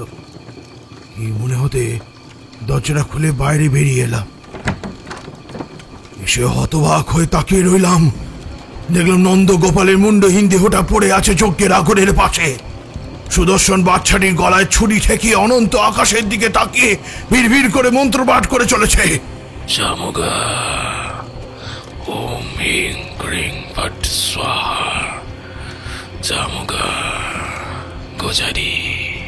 হঠাৎ আমার মাথায় কি হলো জানি না, আমি আর দেরি না করে তৎক্ষণাৎ ঝাঁপিয়ে পড়লাম সুদর্শনের ওপর। বাচ্চাটিকে কোনো ক্রমে কোল থেকে ছিনিয়ে নিলাম। একটা মোক্ষম পায়ের আঘাতে সুদর্শনের শরীরটা কিছুটা দূরে ছিটকে পড়ল। ধপ করে নিভে গেল যজ্ঞের আগুন। ঘটনার তৎপরতায় সে হতভম্ব হয়ে তাকিয়ে রইল আমার দিকে, কিন্তু পাল্টা আঘাত সে করল না, বরং ভয়ার্ত দৃষ্টিতে তাকিয়ে আছে বাচ্চাটার দিকে। কাঁপা কাঁপা পায়ে কোনো রকমে উঠে দাঁড়িয়ে চিৎকার করতে করতে জঙ্গলে উল্টো প্রান্তে দৌড় দিল। সর্বনাশ, সর্বনাশ, ও জেগে উঠেছে রে! সব মরবি, সব কটা মরবি, পালা পালা, এখানে কেউ থাকিস না, পালা। বাচ্চাটার মুখের দিকে তাকালাম, খুব মায়া হচ্ছিল। গোটা রাত মন্দিরের ভেতরে জেগেই কাটিয়ে দিলাম। ভাবলাম সুদর্শন যদি আবার ফিরে এসে বাচ্চাটা কোনো অনিষ্ট করে, তাই আর ঘুমালাম না। পরের দিন সকালে গ্রামের উদ্দেশ্যে রওনা দেব, ঠিক এমন সময় লক্ষ্য করলাম সেই লোহার বাক্সটা যজ্ঞের আগুনের জায়গায় পড়ে রয়েছে, আর ঠিক তার পাশেই নন্দগোপালের আতপড়া মুন্ডটা পড়ে রয়েছে। আমি নন্দগোপালের দেহটা জঙ্গলে পূর্ব প্রান্তেই কবর দিই। তারপর লোহার বাক্সটা একটা নিরাপদ জায়গায় রেখে বাচ্চাটিকে নিয়ে গ্রামের উদ্দেশ্যে রওনা দিলাম। গ্রামে গিয়ে দেখি কোনো কিছুরই বদল হয়নি। চারদিকে শুধু কান্নার রব ভেসে আসছে কানে। হঠাৎ কোথা থেকে মাধব ছুটে এসে আমার পায়ে হুমড়ে খেয়ে পড়ল। কাতর কণ্ঠে সে বলল, পুরোহিত মশাই, আমার ছেলেটাকে বাঁচান। আমি কাঁধ ধরে ওকে তুললাম এবং গ্রামের সবাইকে আশ্বাস দিলাম আমি একটা সুরাহা পেয়েছি, শেষ চেষ্টা করে দেখতে চাই, তাতে কিছু হয়তো লাভ হলেও হতে পারে। সুদর্শনের কথা অনুযায়ী সমস্ত উপাচার করলাম এবং ফলস্বরূপ গ্রামের সমস্ত বাচ্চারা একে একে ভালো হতে লাগলো। কিছুদিনের মধ্যেই গ্রাম আবার স্বাভাবিক হয়ে ওঠে। কিন্তু ওই নরখাদক আজ ওই জঙ্গলের মধ্যে ঘুরে বেড়াচ্ছে তার পরবর্তী শিকারের আশায়। এতদিন ভাবতাম সেই রাতের পর সুদর্শনের শরীরেই হয়তো বদকাওয়া বিরাজ করছে, কিন্তু যখন দেখলাম এই নরখাদক সুদর্শনের দেহটা টেনে নিয়ে যাচ্ছে, তখন আমার ধারণা পাল্টালো।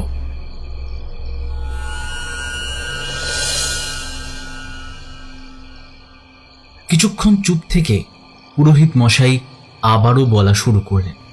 একদিন সকালে বাচ্চাটাকে নিয়ে মন্দিরের উঠানে বসে আছি, কোথা থেকে দুজন দম্পতি এসে মন্দিরে হাজির হয়।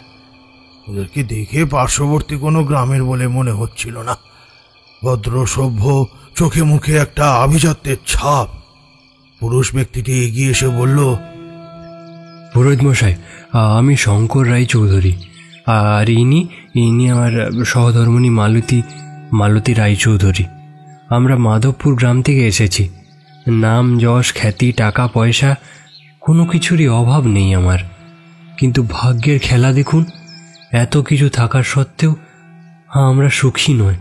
আমাদের বিবাহিত জীবন আজ 6 বছর পূর্ণ হলো। এর মাঝে আমার স্ত্রী 2 বার অন্তঃসত্ত্বা হয়েছিল, কিন্তু কপালের এমনই দোষ, 2 বারই মৃত বাচ্চা প্রসব করে। ধীরে ধীরে আমাদের সম্পর্কে যেন ভাঙন পড়তে থাকে।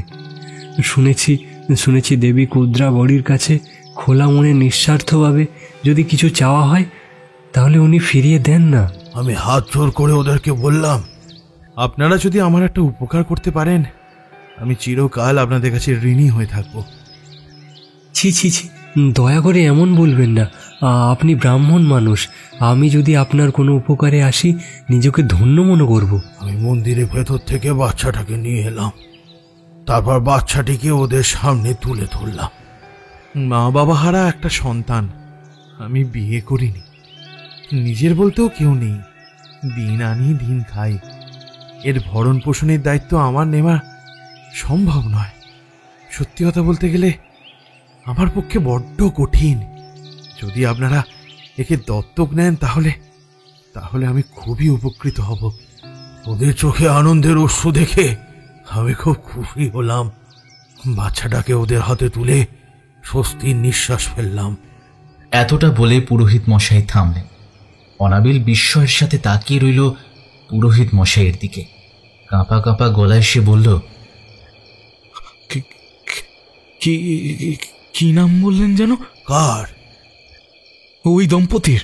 ও, শঙ্কর রায় চৌধুরী আর মালতী রায় চৌধুরী। কেন বাবা? অনাবিল যেন নিজের কানকে বিশ্বাস করতে পারছে না। সে লাফিয়ে উঠে মন্দির থেকে ছুটে বেরিয়ে গেল।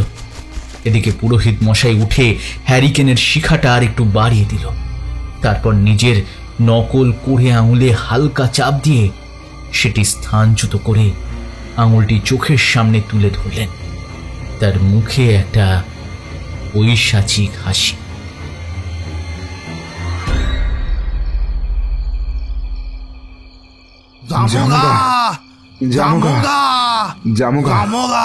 জঙ্গলের গাছ, ঝোপঝাড়, পাথর সব বাধা উপেক্ষা করে এগিয়ে চলেছে নিশিপুরের গ্রামবাসীরা। সেই ভিড়ের মধ্যে হিমাদ্রি তন্ন তন্ন করে খুঁজতে থাকে তার বাবাকে। খানিকক্ষণ পর হিমাদ্রি লক্ষ্য করল তাদের থেকে প্রায় মিটার 100 দূরে জঙ্গলের মাঝে একটা ফাঁকা স্থান। সেই ফাঁকা স্থানের মাঝ বরাবর আগুন জ্বলছে। এই লোকগুলো সেই দিকেই এগিয়ে যাচ্ছে। কিছুক্ষণ হাঁটার পর হিমাদ্রি দেখতে পায় একটা মানব দেহ অচেতন অবস্থায় আগুনের সামনে পড়ে আছে। লোকটার দেহ উপুর হয়ে থাকার জন্য মুখটা দেখা যাচ্ছে না। গ্রামবাসীরা ওই ফাঁকা জায়গাটি ঘিরে গোল হয়ে সারিবদ্ধভাবে দাঁড়িয়ে গিয়ে সমস্বরে জামুগা নামটি আওড়াতে থাকে।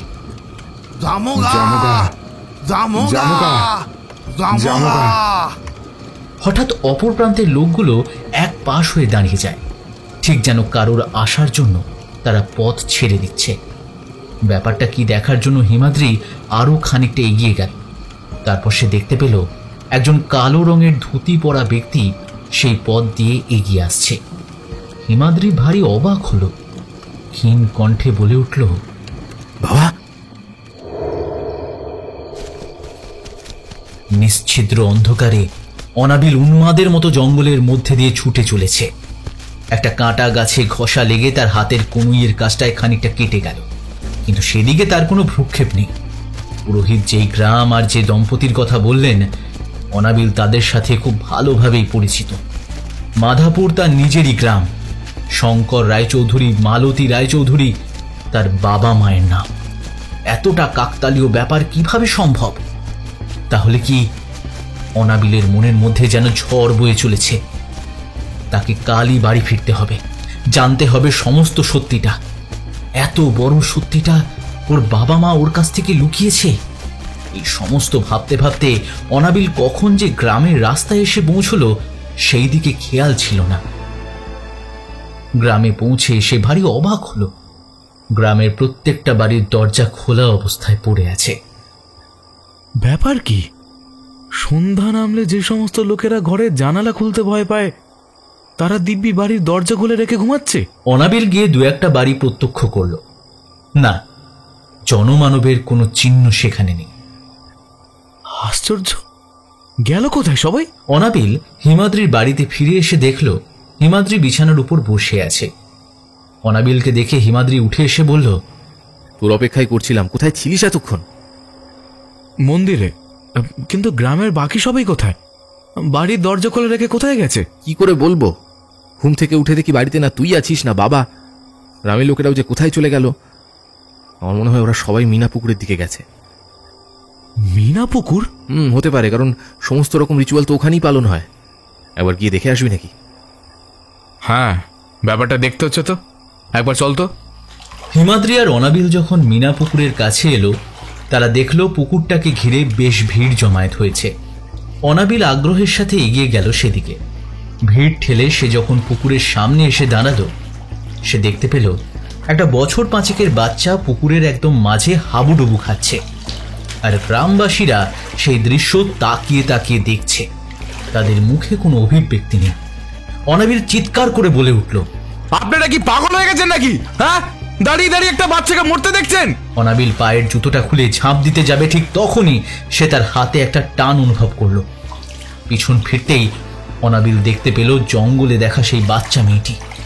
সে অনাবিলের হাত ধরে ঘাড় নেড়ে তাকে পুকুরে নামতে বারণ করছে, কিন্তু অনাবিল তার হাতটা ছাড়িয়ে নিয়ে ঝাঁপ মারল পুকুরে। সাঁতার কাটতে কাটতে সে বাচ্চাটির দিকে অগ্রসর হতে লাগলো, কিন্তু পুকুরের মাঝখানে গিয়ে অনাবিল বাচ্চাটাকে আর দেখতে পেল না। অনাবিল জলের মধ্যে একটা ডুব দিল। জলের গভীরে অন্ধকারাচ্ছন্ন থাকলেও সে যেন স্পষ্ট দেখতে পেল জলের নিচের দিকে কোনো একটা অবয়ব নড়াচড়া করছে। সে নিজের হাতটা নিচের দিকে রেখে আরো একটু গভীরের দিকে যেতে লাগলো। হঠাৎ ওর হাতে একটা হাত ঠেকল। তারপর শরীরটাকে নিজের বুকে টেনে তুলল। তারপর ধীরে ধীরে জলের উপর উঠে এলো সে। মুখটা তুলতেই সে ভারী আশ্চর্য। গ্রামের লোকেরা হঠাৎ গেল কোথায়? হিমাদ্রি বা গেল কোথায়? না, কোথাও কেউ নেই। অনাবিল বাচ্চাটির দিকে তাকাতেই আঁতকে উঠল। কোথায় সেই বাচ্চা? তার বদলে তার হাতে উঠে এসেছে একটা মাঝারি মাপের লোহার বাক্স। কিন্তু অনাবিলের দৃঢ় বিশ্বাস সে একটা বাচ্চার হাতের স্পর্শ পেয়েছিল। এই বাক্সটি তার হাতে কখন এলো? অনাবিলের সব যেন গুলিয়ে যাচ্ছিল। সে কোনো রকমে সাঁতরে পুকুর পাড়ে ফিরে এলো। বাক্সটাকে পাশে রেখে সে কিছুটা মুক্ত হাওয়া বুকে ভরে নিল। তারপর দাঁড়িয়ে আশপাশটা ভালোভাবে দেখতে লাগলো। হঠাৎ সবাই গেল কোথায়? তাছাড়া হিমাদ্রি এরকম অবস্থায় ফেলে কখনো তো চলে যায় না। অনাবিল এবার বাক্সটার দিকে তাকালো। সাথে সাথে ও দৃষ্টি স্থির হয়ে গেল। সম্মোহিতের মতো বাক্সের সামনে বসে পড়ল।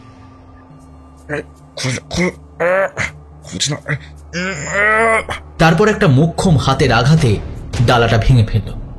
সাথে সাথেই প্রচণ্ড দাপটে ঝড় শুরু হয়ে গেল।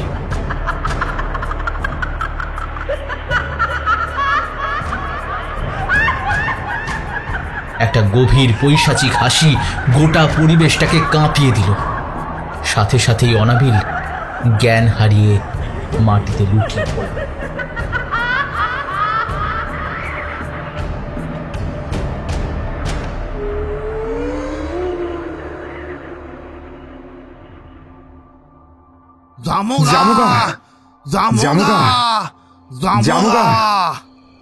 হিমাদ্রি দেখল তার বাবা ধীর পায়ে এগিয়ে আসছে সেই অচেতন হয়ে পড়ে থাকা লোকটার দিকে। তারপর পা দিয়ে ঠেলে সোজা করে দিল দেহটাকে।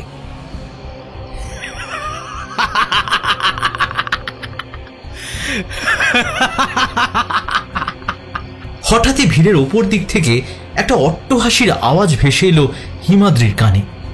মুখ তুলে তাকাতেই যেন সে আকাশ থেকে পড়ল। হুবহু পুরোহিত মশাইয়ের মতো দেখতে একজন ব্যক্তি ভিড়ের মধ্যে থেকে এগিয়ে আসছে। গম্ভীর গলায় তাকে বলতে শোনা গেল, কি নন্দ, নতুন শিকার কেমন লাগছে? গম্ভীর অথচ শিশে কণ্ঠে হিমাদ্রির বাবা উত্তর দিল, ভালোই। হিমাদ্রির বোধহয় বুদ্ধি যেন সব লোপ পেতে থাকলো। কি হচ্ছে সে কিছুই বুঝে উঠতে পারছিল না। পুরোহিত মশাইয়ের মতো দেখতে ব্যক্তিটি আকাশের দিকে দু হাত এবং মুখ তুলে বলে উঠল, মহান জামগার জাগরণ হয়েছে, এবার ওনার আসার সময় হলো। আসুক আসুক আসুক, জামগা জামগা জামগা ওম ক্রিং পাট স্বাহা। তারপর বিড়বিড় করে মন্ত্র পাঠ করতে লাগলো। সম্মোহিত লোকগুলো উচ্চস্বরে জামগা নামটি আওড়াতে থাকে।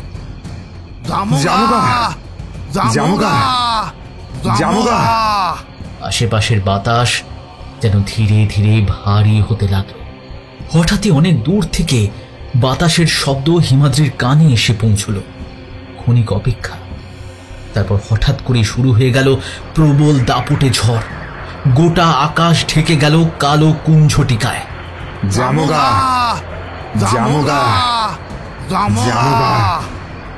সমস্ত গ্রামবাসীরা যেন ঝড়ের সাথে তাল মিলিয়ে সমস্বরে আউড়ে যাচ্ছে জামগা নামটি।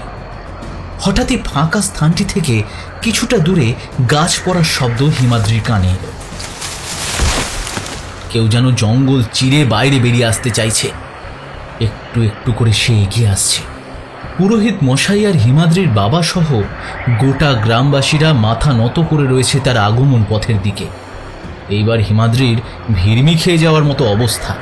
সে বিস্ময় হতবাক বিস্ফারিত দৃষ্টিতে তাকিয়ে রইল। জঙ্গলের মধ্যে দিয়ে শূন্যে ভাসতে ভাসতে যে বেরিয়ে এলো সে আর কেউ নয়, তার প্রিয় বন্ধু অনাবিল। হিমাদ্রি দেখল তার বাবার শরীর ধীরে ধীরে রূপান্তরিত হচ্ছে এক ভয়ঙ্কর অতিকায় প্রাণীতে। এই প্রাণী ইহ জগতের হতেই পারে না। পুরোহিত মশাইয়ের মতো দেখতে ব্যক্তিটি উচ্চস্বরে বলে উঠল, হে মহান জামগা, আপনার জাগরণের প্রারম্ভে আপনার প্রতি উৎসর্গ করলাম এই সমস্ত জীবন শক্তি। আজ থেকে আমরা আপনার কাছে দাসত্ব স্বীকার করলাম। তারপর একটা রক্ত জল করা হুঙ্কার বেরিয়ে এলো অনাবিলের মুখ থেকে। ধীরে ধীরে তার যেন শরীর আকারে বড় হতে লাগলো। তার ঠোঁটের কোণ থেকে দুটো তীক্ষ্ণ সদন্ত বেরিয়ে এলো। একটা পৈশাচিক হাসি খেলা করছে সেই ঠোঁটের কোণে। তার চোখের মণি দুটো অস্বাভাবিক রকম লালচে দেখালো। যে অনাবিলকে হিমাদ্রি এতদিন ধরে চিনে এসেছে সে অনাবিল নয়। হঠাৎ গ্রামবাসীদের শরীরগুলো ধীরে ধীরে মাটি থেকে শূন্যে উঠতে লাগলো। তাদের মতো হিমাদ্রিও মাটি থেকে উপরে উঠতে লাগলো। তারপর গ্রামবাসীদের শরীর থেকে একটা সাদা রঙের আভা বেরিয়ে অনাবিলের শরীরে গিয়ে প্রবেশ করতে লাগলো। হিমাদ্রির শরীরটাও যেন ঠিক একইভাবে শূন্যে উঠতে লাগলো। হিমাদ্রির বোধ বুদ্ধি সব যেন লোপ পাচ্ছে। সে ধীরে ধীরে ডুবে যাচ্ছে কোনো অতল গহ্বরে।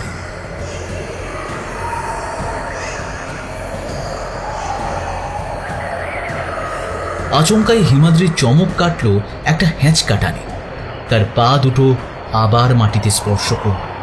দেখল পুরোহিত মশাই তার হাত ধরে দাঁড়িয়ে রয়েছে। শীঘ্রই চলো এখান থেকে। এই বলে তার হাত ধরে দৌড়তে শুরু করলেন পুরোহিত মশাই। জঙ্গলের মধ্যে ওরা পাগলের মতো দৌড়াতে থাকে।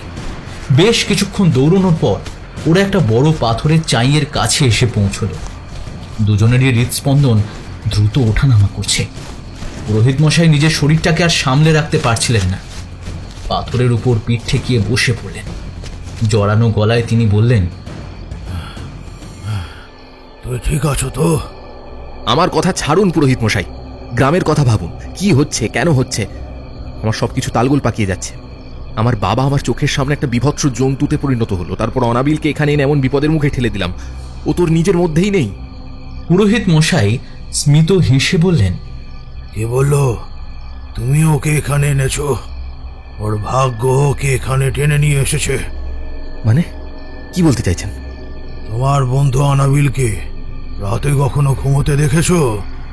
হিমাদ্রি মনে করার চেষ্টা করলো, তারপর বলল, না, ওর আগেই আমি ঘুমিয়ে পড়ি বটে, কিন্তু রাতের দিকে যখন ঘুম ভেঙে যায় ওকে বিছানার উপর ঠায় বসে থাকতে দেখি। ভোরের দিকেও ঘুমোয় এবং অনেক বেলা অবধি ঘুমোয়। এই জেনারেশনের প্রায় প্রত্যেকটা ছেলে মেয়েরই এমন অভ্যেস আছে, তাই ব্যাপারটাই আমি বেশি গুরুত্ব দিইনি।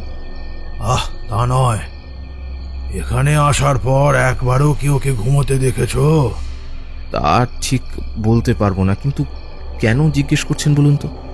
কারণ হিমাদ্রি, ও কোনো মানুষ নয়, সাক্ষাৎ শয়তান, জামুগা। অনাবিল আর জামুগা কি কি যাতা বলছেন? আমি যতদূর জানি আমার জন্মের সময়কাল থেকে এই গ্রামে জামুগা কথাটি প্রচলিত। এখানে অনাবিল কোত্থেকে আসছে? ও তো দুদিন হলো এই গ্রামে এসেছে। কারণ অনাবিল আমার ভাই সুদর্শনের ছেলে। আপনার ভাই? হিমাদ্রির মনে পড়ে গেল কিছুক্ষণ আগে দেখা সেই লোকটির মুখটা, যিনি হুবহু পুরোহিতের মতো দেখতে ছিলেন। কিছুই বুঝতে পারছি না। আমি যতদূর জানি ওর গ্রামের নাম মাধাপুর। ওর বাবা মা মিস্টার অ্যান্ড মিসেস রায় চৌধুরী। ওনাদের সঙ্গে আমার কয়েকবার আলাপও হয়েছে। হিমাদ্রিকে বিচলিত হতে দেখে পুরোহিত মশাই বললেন, আমার ভাই সুদর্শন খুব বড় তন্ত্র সাধক ছিল। ওর ওই তন্ত্র সাধনার জন্য গ্রামের 3 জনকে বলি হতে হয়। এই সকল কাজ সুদর্শন গোপনেই করত। পরে গ্রামবাসীদের কানে খবর ওঠে এবং ক্ষোভে পড়ে সুদর্শনকে জ্যান্ত পুড়িয়ে ফেলার সিদ্ধান্ত নেয় গ্রামবাসীরা। এই খবর শুনে সুদর্শন গ্রাম ছেড়ে পালিয়ে যায়, কিন্তু তাতেও থেমে থাকেনি। অমরত্বের লোভ ওর মাথায় চড়ে বসেছিল। অমরত্বের জন্য ওর দরকার ছিল পঞ্চভূতের শক্তি, কিন্তু পঞ্চভূতের শক্তি ধারণ করার ক্ষমতা ওর মধ্যে ছিল না। শেষ পর্যন্ত ওর মাথায় একটা ভয়ঙ্কর উপায় আসে। ওর দরকার ছিল এমন এক অপার্থিব শক্তি যা পঞ্চভূতের শক্তিকে ধারণ করতে পারবে। অনেক সাধনার পর সুদর্শন এমনই এক শক্তির খোঁজ পায়, সেটা হলো বদকাওয়া। এই বদকাওয়াকে পৃথিবীতে আনার জন্য মুংরি নামে এক ভয়ঙ্কর ডাকিনীকে সুদর্শন জাগ্রত করে এবং তার সাথে সম্ভোগ করে জন্ম দেয় একটা বাচ্চাকে। এইসব বাচ্চারা সাধারণত 2-3 মাসের মধ্যেই প্রসব হয়ে যায়, কিন্তু সুদর্শন তখনও বুঝতে পারেনি যেই অপশক্তির জন্ম দিয়েছে সে বদকাওয়া নয়, বদকাওয়া ও চটকাওয়ার সম্মিলিত এক ভয়ঙ্কর অপশক্তি, জামুগা। পরে যখন সুদর্শন এইসব জানতে পারে তখন ওই বাচ্চাটাকে মারার সিদ্ধান্ত নেয়, কিন্তু ওই ডাকিনী বাচ্চাটাকে নিয়ে ওখান থেকে পালিয়ে যায়। আর তারপর সবকিছু শুনে হিমাদ্রির চক্ষু চড়ক গাছ। সে বলল, আচ্ছা, একটা কথা বলুন, যদি অনাবিলকে আপনার ভাই মারতেই চেয়েছিল তাহলে এখন সে তার দাসত্ব কেন করছে? আর ওই বাক্সটাই বা এখন কোথায়? ওই বাক্সটা তোমার বাবা আর আমি মিলে লুকিয়ে ফেলি। তোমার বাবার সাহায্য ছাড়া এ কাজ কিছুতেই সম্ভব হতো না। আমার বাবা? হ্যাঁ, নন্দগোপালকে আমি যেখানে কবর দিয়েছিলাম কিছুদিন পর গিয়ে দেখি কবর খুঁড়ে কেউ মৃতদেহটা নিয়ে গেছে।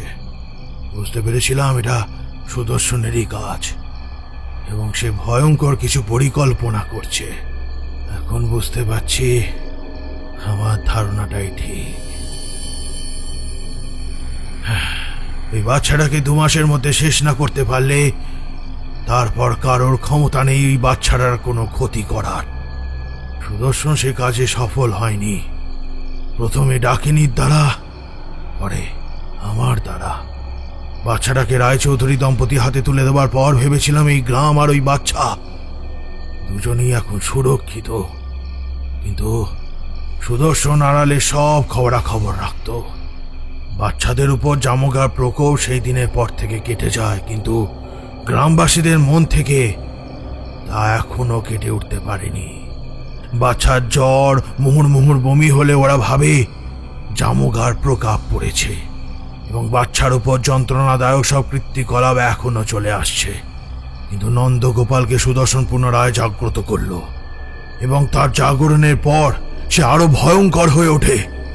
কিন্তু তার জন্য দরকার ছিল একটা শরীর, যে শরীরটা চটকাও শরীরকে ধারণ করতে পারবে।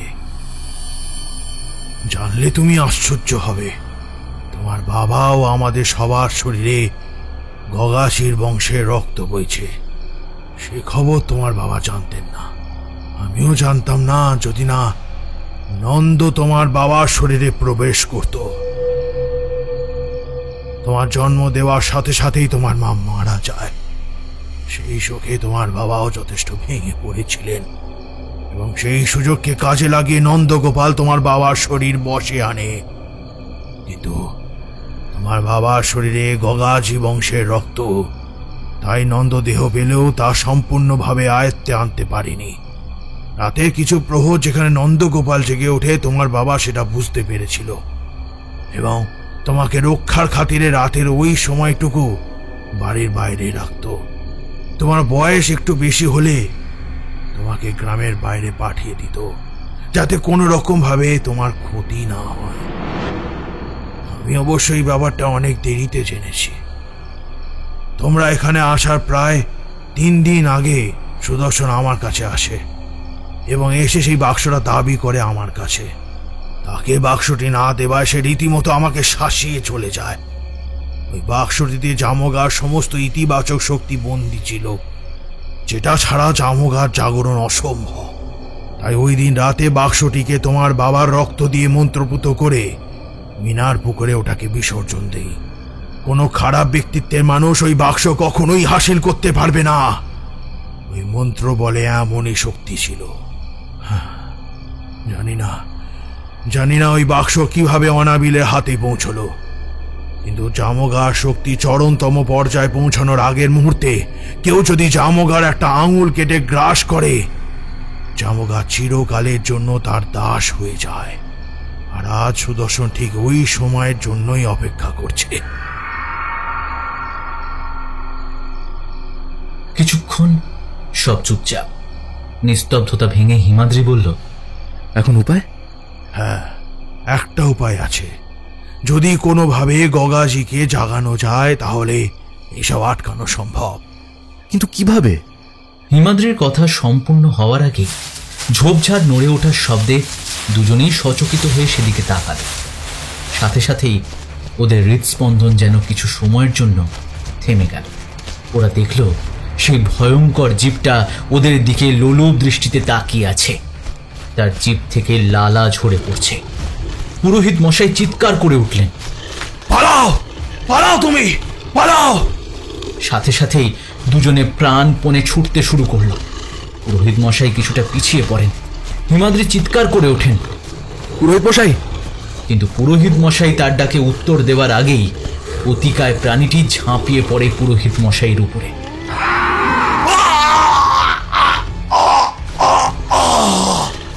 একটা তীব্র আর্তনাদ বেরিয়ে আসে পুরোহিত মশাইয়ের মুখ থেকে। হিমাদ্রি ওখানে আর এক মুহূর্ত দাঁড়িয়ে না থেকে পাগলের মতো ছুটতে শুরু করলো।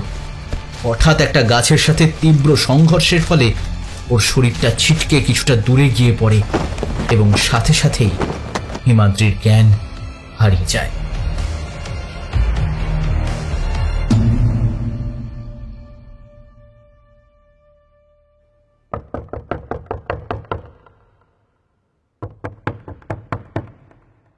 দরজা ধাক্কার আওয়াজে ধর্মর করে উঠে বসে হিমাদ্রি। উঠে বসে ভারী অবাক হয় সে। একটা ফাঁকা রাস্তার মাঝখানে বসে আছে। রাস্তার দুই পাশে ঘন জঙ্গল। সে যেখানে বসে আছে তার থেকে কিছুটা দূরত্বে একটা দরজা রাখা আছে এবং আওয়াজটা সেখান থেকেই আসছে। আচমকাই পিছন থেকে ওর কাঁধে কেউ হাত দেওয়ায় চমকে উঠল। দেখল ওর পিছনে একটা বছর 7 মেয়ে দাঁড়িয়ে আছে। মেয়েটি আঙুল তুলে দরজার দিকে ইশারা করছে। হিমাদ্রি উঠে এগিয়ে যেতে থাকে দরজাটির দিকে।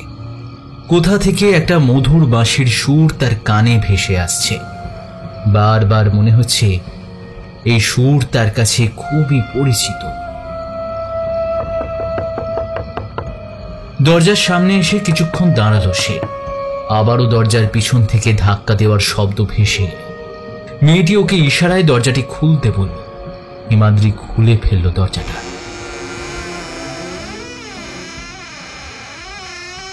জঙ্গলের মাঝে ফাঁকা স্থানটিকে ঘিরে আকাশ থেকে যেন একটা কালো ছায়া নেমে আসছে। জঙ্গলের গাছের পাতাগুলো আস্তে আস্তে শুকিয়ে যাচ্ছে। অনাবিল গ্রামবাসীদের শরীর থেকে ধীরে ধীরে শুষে নিচ্ছে তাদের জীবন শক্তি। তার সাথেই একটু একটু করে পরিবর্তন হতে লাগলো তার শরীরের বৈশিষ্ট্য। সুদর্শন খুব সন্তর্পণে ধীর গতিতে অগ্রসর হতে লাগলো হিমাদ্রির দিকে। তার হাতে রয়েছে একটা ধারালো অস্ত্র। অস্ত্রটা হিমাদ্রির আঙুলের দিকে তাক করে যেই চালাতে যাবে অমনি সুদর্শনের ঘাটটা পিছন থেকে একটা হাত জাপটে ধরল। সাথে সাথেই সুদর্শন নড়াচড়ার মতো ক্ষমতা যেন হারিয়ে ফেলল। পিছন থেকে হিমাদ্রি বলে উঠল, সুদর্শন পণ্ডিত, তোর খেলা শেষ। তারপর সুদর্শনের শরীরটা শূন্যে উঠে মাটিতে আছড়ে পড়ল। তারপর হিমাদ্রি এক লাফ দিয়ে ঝাঁপিয়ে পড়ল অনাবিলের ওপরে। সাথে সাথেই হিমাদ্রির শরীরটা ছিটকে একটা গাছে গিয়ে আছড়ে পড়ল এবং মরমর করে সশব্দে গাছটা ভেঙে পড়ল। পুনরায় উঠে দাঁড়ালো হিমাদ্রি। সে কিছুতেই হার মানবে না, আজের শেষ দেখেই ছাড়বে। কিন্তু প্রতিবারই তার সমস্ত প্রচেষ্টা ব্যর্থ হয়ে যাচ্ছে। অনাবিলকে এক চুলও নাড়ানো যাচ্ছে না। হঠাৎ গ্রামবাসীদের দেহগুলো ধপ করে মাটিতে আছড়ে পড়ল। তাদের শরীরগুলো যেন শুকনো কাঠে পরিণত হয়েছে। প্রাণের বিন্দুমাত্র চিহ্ন নেই।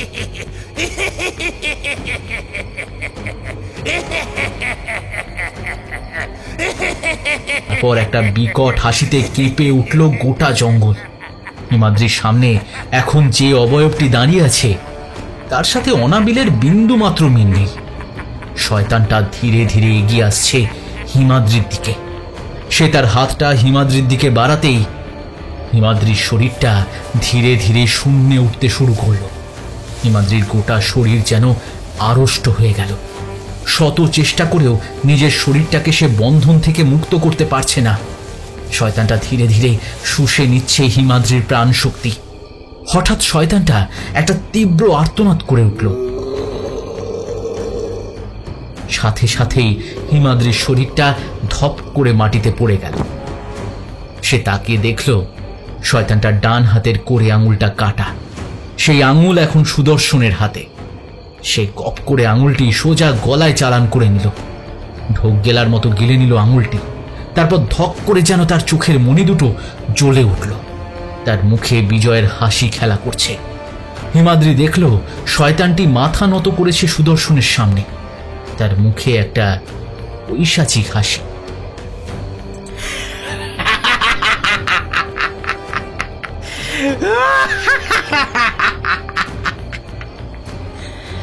পৃথিবীর সব থেকে শক্তিশালী অপার্থিব শক্তি এখন আমার আয়ত্তে। পুরো সৃষ্টি এখন আমার হাতে।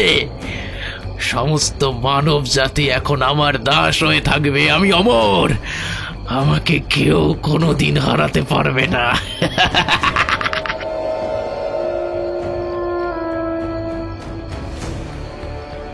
আচমকাই হিমাদ্রির কানে ক্ষীণ একটা বাঁশির সুর ভেসে এলো।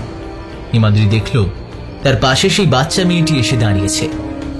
হিমাদ্রি তাকে হাত জোর করে প্রণাম করল। তারপর সে বিদ্যুৎ বেগে সুদর্শনের সামনে গিয়ে দাঁড়ালো। তীর গতিতে তার হাতখানা ঢুকিয়ে দিল সুদর্শনের পেটে এবং বের করে নিয়ে এলো নাড়ি ভুড়ি সমেত শয়তানের আঙুল। তারপর আঙুলটা ছুঁড়ে দিল মেয়েটার মুখ উদ্দেশ্য করে। মেয়েটি হাঁ করে আঙুলটি গিলে নিল। সুদর্শনের নিশ্চল শরীরটা মাটিতে লুটিয়ে পড়ল। তারপর হিমাদ্রি দেখল শয়তানটা মাটিতে পড়ে ছটফট করছে।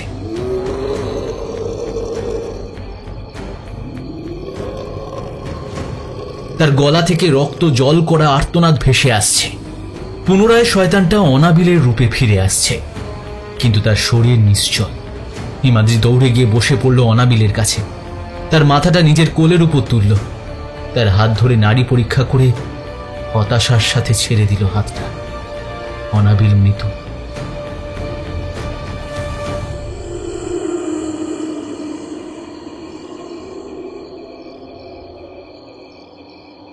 হিমাদ্রি তাকালো মেয়েটার দিকে এবং বলল, আমার এখন কি করণীয়? কিভাবে রক্ষা করব সমস্ত গ্রামবাসী আর আমার বন্ধুকে? উত্তরে মেয়েটি কিছুই বলল না। মৃদু হেসে এগিয়ে এলো হিমাদ্রির দিকে। তার হাত হিমাদ্রির মাথার উপর বুলিয়ে দিয়ে জঙ্গলের ভেতর অদৃশ্য হয়ে গেল। হিমাদ্রি কিছুক্ষণ মৃত গ্রামবাসীদের দিকে তাকিয়ে তারপর নিজের হাত জড়ো করে চোখ বন্ধ করল। তার কানে বাজতে থাকে ক্ষীণ একটা বাঁশির সুর। তার শরীর আস্তে আস্তে ধূলিকণার মতো বিচ্ছুরিত হয়ে উঠে যেতে লাগলো উপরের দিকে। তারপর কিছুক্ষণ বাতাসের মধ্যে স্থির থেকে বৃষ্টির ন্যায় তা পড়তে থাকে গোটা গ্রামের উপরে। ধীরে ধীরে ভোরের আলো ফুটতে থাকে। গ্রামবাসীরা আবার স্বাভাবিক অবস্থায় ফিরে আসে। হিমাদ্রি দরজা খোলার সাথে সাথেই একটা সাদা আলোর তীব্রতায় তার চোখ ধাঁধিয়ে যায়। সে ধীর পায়ে প্রবেশ করল তার মধ্যে। একটা শান্ত হাওয়া তার চোখে মুখে এসে লাগলো। সেই চোখ খুলে দেখল একটা মস্ত বড় ঝিল। তার নিথর জল কাঁচের মতো স্বচ্ছ। ঝিলের ওপারের অংশটা কুয়াশায় ঢাকা আছে। হঠাৎ তার কানে ভেসে এলো সেই বাঁশির সুর। সে দেখল কুয়াশার মধ্যে থেকে একজন ব্যক্তি নৌকায় করে তার দিকে ভেসে আসছে, কিন্তু সে দাঁড় ব্যবহার করছে না, যেন বাঁশির সুরেই নৌকাটা এগিয়ে আসছে। হিমাদ্রির কাছে নৌকাটা থেমে গেল। লোকটা ইশারায় হিমাদ্রিকে নৌকায় উঠে আসতে বলল। হিমাদ্রি তার হাতে একটা আঙুলের স্পর্শ পেল।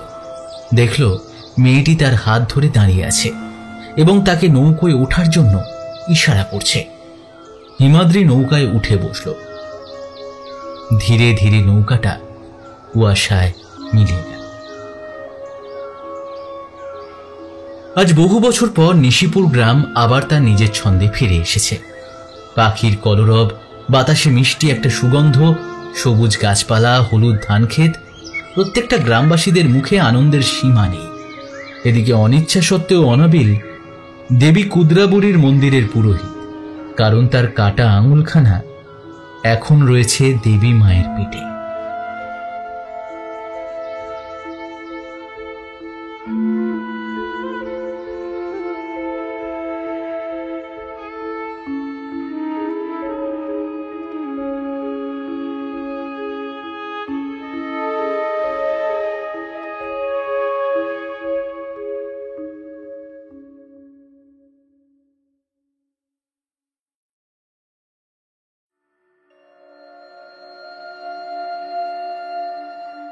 শেষ হলো আজকের গল্প নীলাঞ্জনের কলমে জামোগা।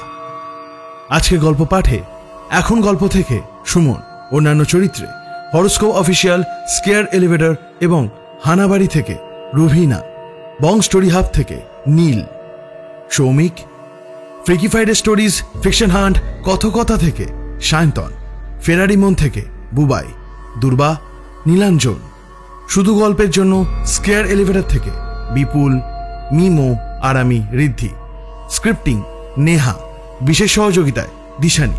এই সুন্দর প্রচ্ছদা করেছে ক্রিয়েটোমেনিয়া। আবহ, শব্দগ্রহণ, ভিডিওগ্রাফিক্স হানাবাড়ি প্রোডাকশন, পরিবেশনা ও পরিচালনা টিম হানাবাড়ি। তাহলে বন্ধু, কেমন লাগলো আজকের গল্প? তোমাদের মতামত জানিও আমাদের কমেন্ট বক্সে। আর তোমরা তো জানো, তোমাদের প্রতিটা কমেন্ট আমরা রিপ্লাই ব্যাক করি। আর যদি গল্পটা ভালো লেগে থাকে তাহলে অবশ্যই আমাদের ভিডিওটি লাইক করো এবং শেয়ার করে দিও তোমাদের আত্মীয় স্বজন এবং বন্ধু বান্ধবের কাছে।